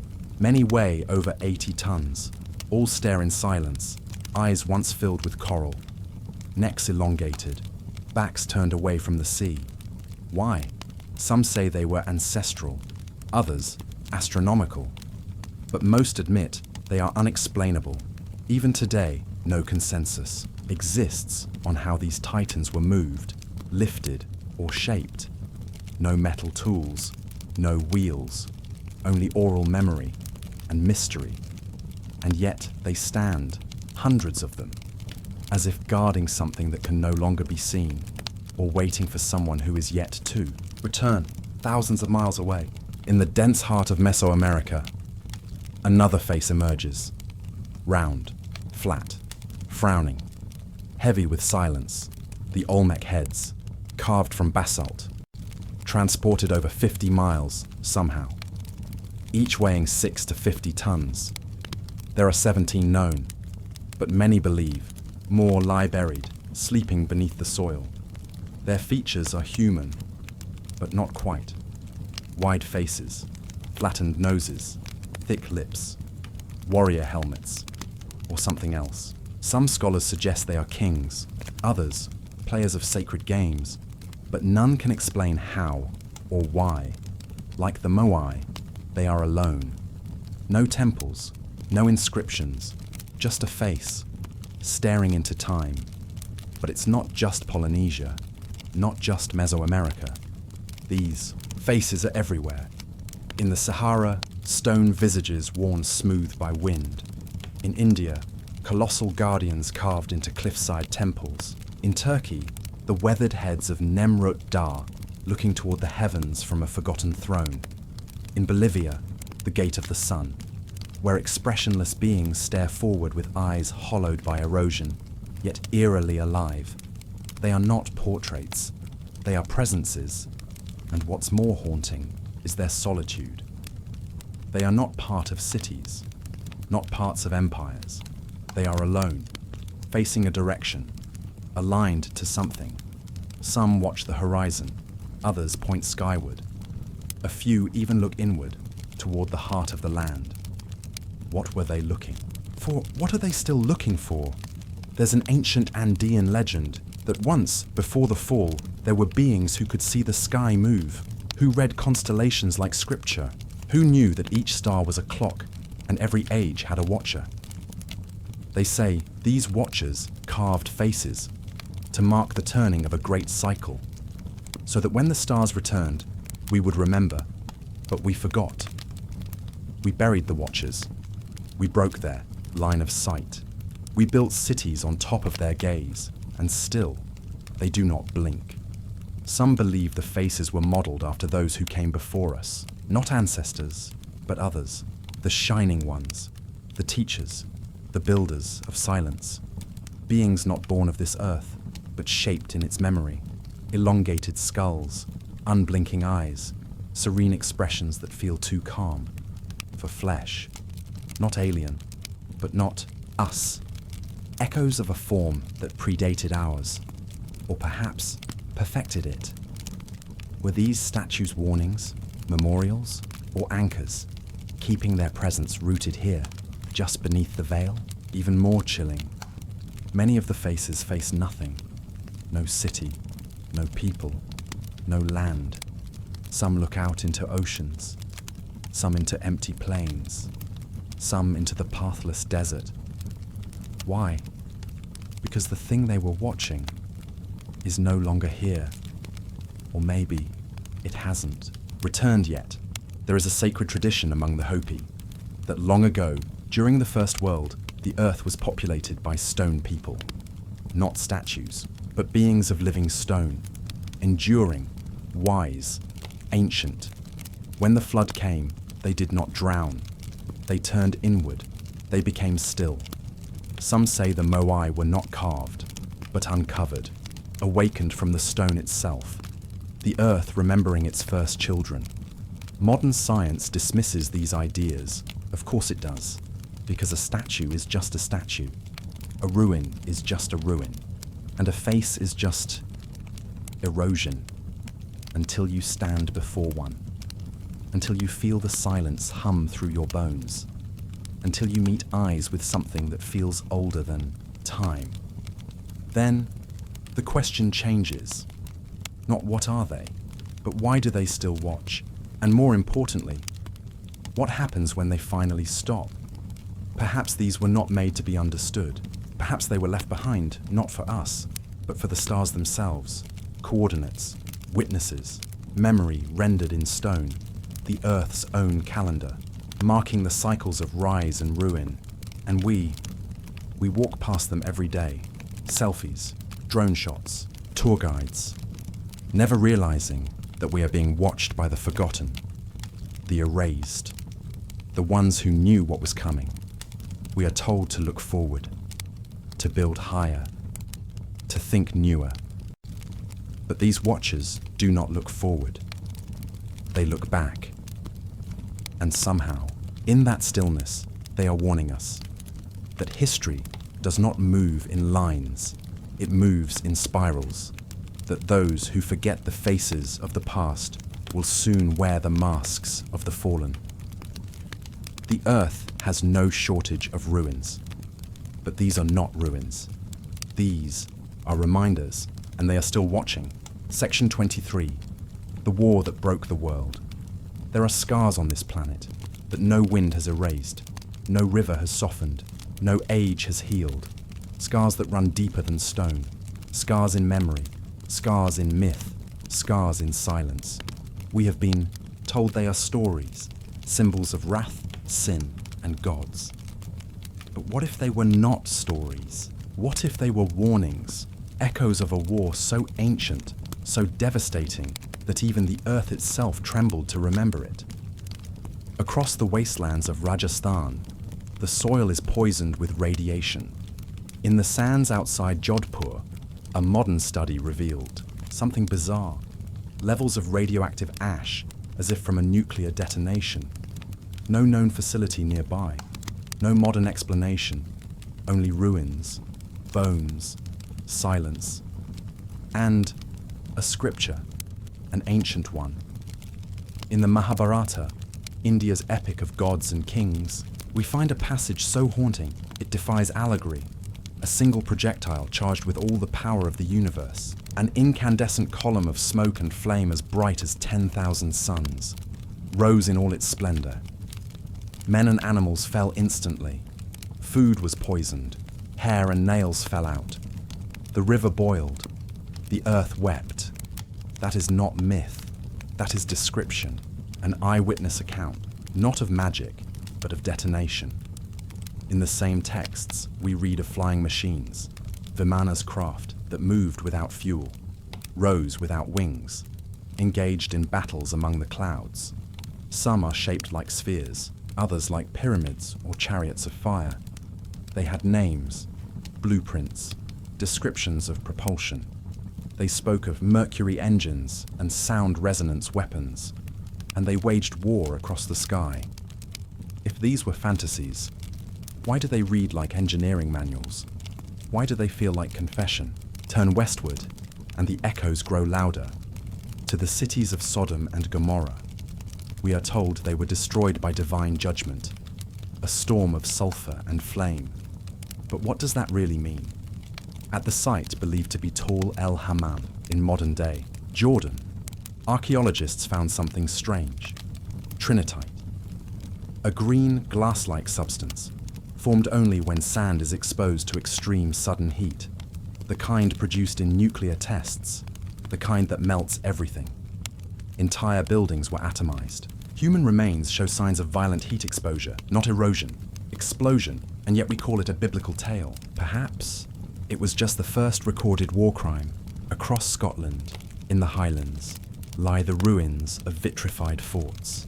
Massive stone walls, melted, not burned, not eroded, melted, as if flash heated beyond 1000 degrees C, with no known natural cause. No lightning, no wildfire, just an intense directed heat that fused rock into glass.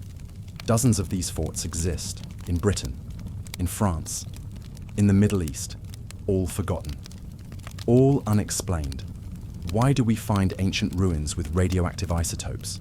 Why do we find massive glass plains in the Sahara, like Libya's glass desert? Why do texts across cultures describe fire from heaven, thunder from the gods, and great machines rising from the earth? Perhaps they are not separate myths. Perhaps they are fragments of a single event, a single age, a forgotten war, the war that broke the world. Some say it was between gods. Some say it was man's rebellion against them. Others whisper darker things, that it was not a war between civilizations, but within one. That long ago, humanity rose to unimaginable heights, with energy, with knowledge, with flight. But what we call wisdom turned to arrogance, and what we now fear as destruction was simply the end result of memory lost. We did not fall. We erased ourselves. In Sumerian lore, the god Enlil unleashes a great weapon upon the cities of Sumer. Mountains collapse, rivers boil, men scream into dust. The description reads less like flood myth and more like fallout. In Mesoamerica, the Popol Vuh describes beings made of wood, burned by resin rain, and consumed by fire from the sky. In Norse myth, Ragnarok begins not with gods, but with fire giants who burn the sky itself. Why are so many cultures obsessed with fire from above, with a cleansing, with cities ending in light? What were they trying to preserve or warn us about? Today, we believe we are the first to split atoms, the first to fly faster than sound, the first to burn the sky. But perhaps we are just the first to forget. Because if it happened once, what else was erased? What knowledge? What names? What powers? Were pyramids meant to align with stars? Or survive storms of radiation? Were underground cities like Derinkuyu in Turkey not places of refuge from nature, but bunkers from a dying sky? Was the sudden collapse of Indus Valley, of Akkad, of Göbekli Tepe, a coincidence or aftermath? We think of history as slow, as dust and brick and wheel. But what if it moved in cycles?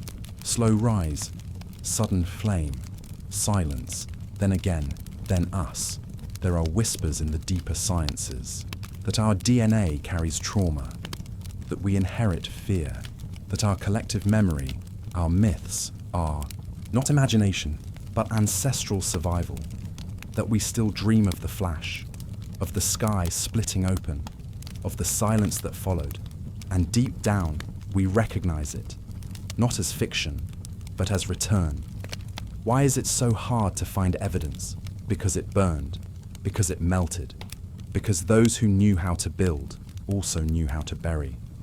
Knowledge was sealed, vaults forgotten, scriptures coded in metaphor, only fragments remain, in ruins, in songs, in warnings carved into stone, and in dreams. Perhaps the gods were not gods. Perhaps they were survivors. Not immortals, but witnesses of a lost science. And maybe their wrath was not vengeance, but grief. We search for alien invaders, but maybe the first apocalypse was not from above. Maybe it came from within. Maybe we were the monsters of our own, Myths and the gods that fled to the stars were simply those who refused to burn again. And now we stand once more. At the edge of power we do not fully understand. Nuclear, digital, molecular. We shape the world at will, but the watchers are still silent, and the ruins are still hot. And beneath the ground, the old cities are still glowing, waiting. Because the war that broke the world was not the end, it was the warning, and if we ignore it again, this time there will be no one left to carve the next myth. Section 24. What if it was buried, not lost? Some things are not forgotten. They are hidden, not by time, but by intention. Not lost to erosion, but entombed in silence. What if the greatest secrets of humanity were never erased by nature, but buried by design? What if the flood was not just water, but metaphor, a cover, a reset? And what if somewhere, beneath our feet, beneath our ruins, beneath our memories, it's all still there? In southeastern Turkey, beneath the dry, whispering dust of the Anatolian plateau, a hill sat for thousands of years, untouched, harmless, silent, ordinary, until it was peeled open like a scab on the skin of the earth. And underneath, Göbekli Tepe stone circles, T-shaped monoliths, animal carvings of a forgotten bestiary, engineered with astronomical precision, yet 7,000 years before the pyramids. Older than writing, older than the wheel, older than history itself. But the strangest part? It was intentionally buried, not by erosion, not by collapse, carefully, deliberately, filled with dirt, preserved, not destroyed. Someone, some civilization, built this sacred temple of stars, and then buried it as if sealing away a truth. The world wasn't ready to carry forward. Not yet. We are told history is linear, but Göbekli Tepe is a fracture, a wound in the timeline, and it's not the only one. The Library of Ashurbanipal, Nineveh, 7th century BCE. A hoard of over 30,000 clay tablets, laws, astronomy, ritual, maps, medicine, hidden beneath layers of ruin for 2,500 years. This is where we found the Epic of Gilgamesh, the tale of a great flood, a serpent, and something sacred, lost. But here's the paradox. The library wasn't destroyed. It was preserved, sealed by fire, buried under its own collapse. And when uncovered, its tablets were intact. Knowledge that someone wanted to survive, but not be seen. Not then. What kind of civilization leaves secrets in vaults?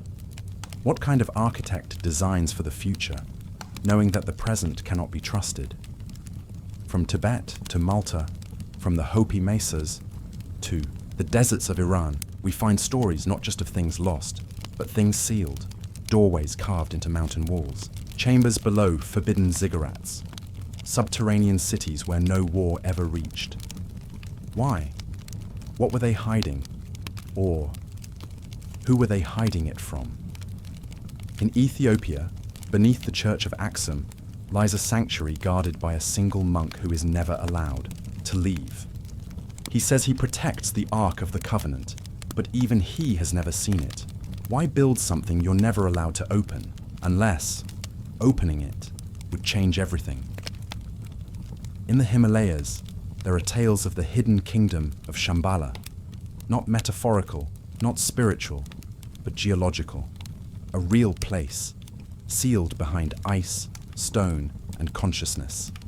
Accessible only. When the world is ready, it is said to be the last stronghold of ancient wisdom, of pre-flood knowledge, of technologies we dare not wake. Even in the heart of modern religion, vaults remain. Beneath the Vatican, miles of underground corridors, over 50 miles of shelving, manuscripts, scrolls, apocryphal texts, kept from public view, locked, sealed. Not because they are irrelevant, but because they are too relevant, too strange, too dangerous, too too true. We've been taught to believe that ignorance is natural, that humanity simply forgot, that history vanished by accident, but accidents leave chaos. These sites do not whisper of chaos. They speak of ritual concealment, a pattern, a silence with intent. Even our myths hint at this. Prometheus, punished for stealing fire. Eve, cast out for biting into knowledge. The Tower of Babel, shattered for reaching too high. The story is always the same. The crime is knowing, and the consequence is forgetting. But forgetting is not erasure. It is displacement.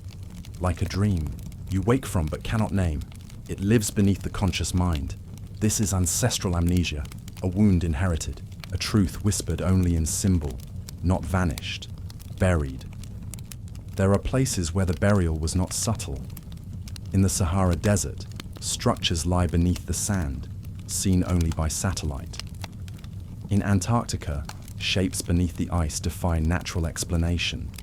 Rectangles, grids, cavities too geometric to be coincidence, but exploration is forbidden, access denied.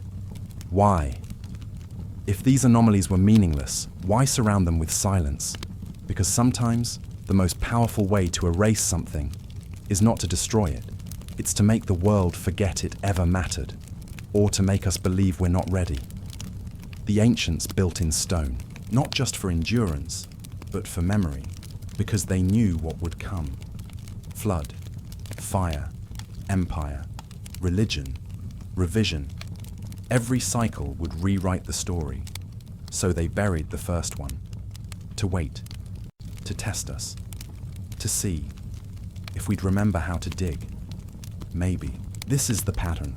A civilization rises, reaches too far, falls, or is pushed.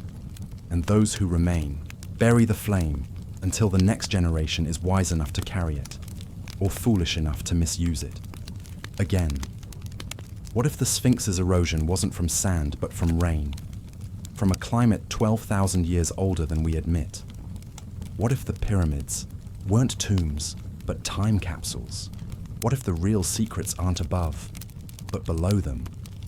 Look at the catacombs under Paris, the Dums, deep underground military bases, rumored beneath continents, the tunnels connecting Tiahuanaco and Cusco, the doorways cut into cliff walls in Peru. We built downward for a reason, not to escape the sky, but to preserve what the sky once destroyed. The ancients did not fear apocalypse. They survived one, and they left us instructions, but only for those with eyes to see. So here we are, digging, searching, wondering. Maybe not everything buried should be unearthed, but maybe it's already too late, because the ground is cracking, the ice is melting, and the vaults are opening. Not because we are ready, but because the memory has waited long enough. It was never lost. It was never destroyed. It was hidden by those who knew what we would become and who feared we'd make the same mistake twice. And if this is true, then what else did they bury? And what happens when we dig too deep? Section 25. We are the ruins. They say the ancients left behind. Ruins, stone circles, crumbling cities, temples swallowed by jungle and sand. But what if the ruins were never just places? What if the ruins are us? There is a kind of silence that doesn't come from absence, but from something broken that still tries to sing. It echoes through our bones, through the language we've forgotten how to speak, through the grief we inherited but cannot name. We walk upright, build monuments, stare at stars, as if trying to remember something that was once ours. We are not the beginning. We are the aftermath, the dust after collapse, the embers after fire, the shards of a mirror that once reflected the divine. Across every land we find ruins, but look closer. They're not just artifacts, they are memories frozen in stone. Memories of us before the flood, before the erasure, before time was rewritten. The myths were never stories. They were warnings, whispers, scripts etched into the nervous system of our species. Atlantis, Mu, Lemuria, all names for the same ache, the ache of what we once were, and what we lost trying to become gods before we remembered how to be human. In the Amazon, satellite scans reveal straight lines, canals, and causeways beneath centuries of jungle. Not wild forest, but forgotten civilization. In the Sahara, ancient riverbeds trace the skeletons of drowned cities. In the ice of Antarctica, sonar pulses bounce back at right angles, as if someone once built beneath what was never meant to thaw. And here we are, digging, decoding, desperate to know what came before. But maybe we're not just searching for ruins. Maybe we're searching for ourselves. We speak of giants, of gods, of shining ones. But what if we are the descendants of their broken forms? Not kings, not conquerors, but fragments. A degraded memory, splintered into bloodlines, scattered across continents, echoing through ancestral pain and cosmic longing. Our myths say we were made from clay, from dust, from stars, but they leave out one truth. We were also made from loss, a loss so deep it split our story in two, one half written in stone, the other in scar tissue. We are the children of collapse, the survivors of a silence so loud. We buried it in every generation since.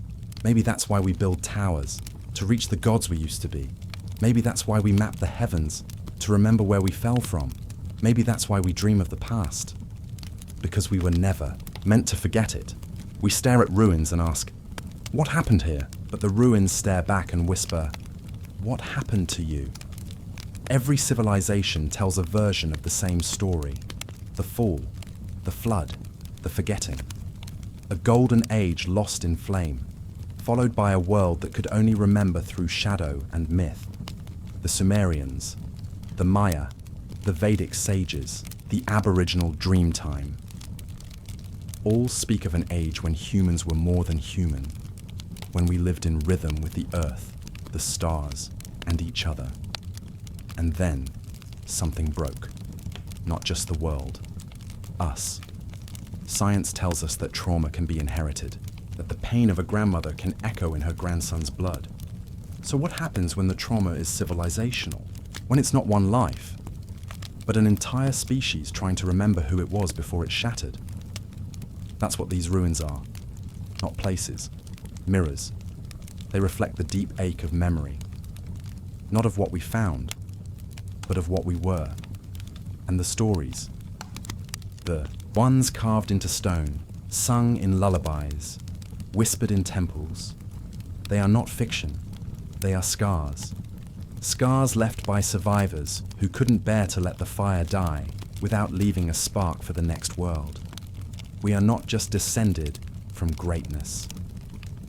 We are the leftovers of it, the broken bricks, of something that once touched the divine. And maybe we've mistaken survival for progress. What if this is why we fear stillness, why silence feels unbearable? Because when everything stops, we can hear it again. The echo, the hum, the ancient rhythm trying to reawaken in our marrow. All this time, we thought ruins were buried beneath us, but they were within us, in our dreams, in our intuition, in our sense that something is missing, and always has been. A phantom limb. A song we almost remember. Maybe we were the temples. Maybe our DNA is the lost archive. Maybe our souls are ruins of a language that once spoke the stars. And if we are ruins, what are we becoming? Will we build again, or collapse again? Will we remember, or bury ourselves again?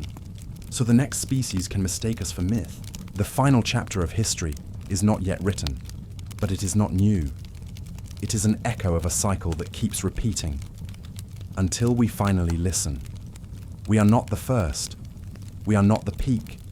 We are the remains, the ruins, the shattered architecture of something vast and luminous. and somewhere deep down, we remember. We remember fire. We remember stars. We remember falling. But most of all, we remember being more than what we are now. Maybe this is why the ancients buried their truths, not because we weren't worthy, but because we weren't ready. Not yet, but soon, because stone does not forget, and memory does not die. It waits, just like us. The ruins are not just history, they are prophecy.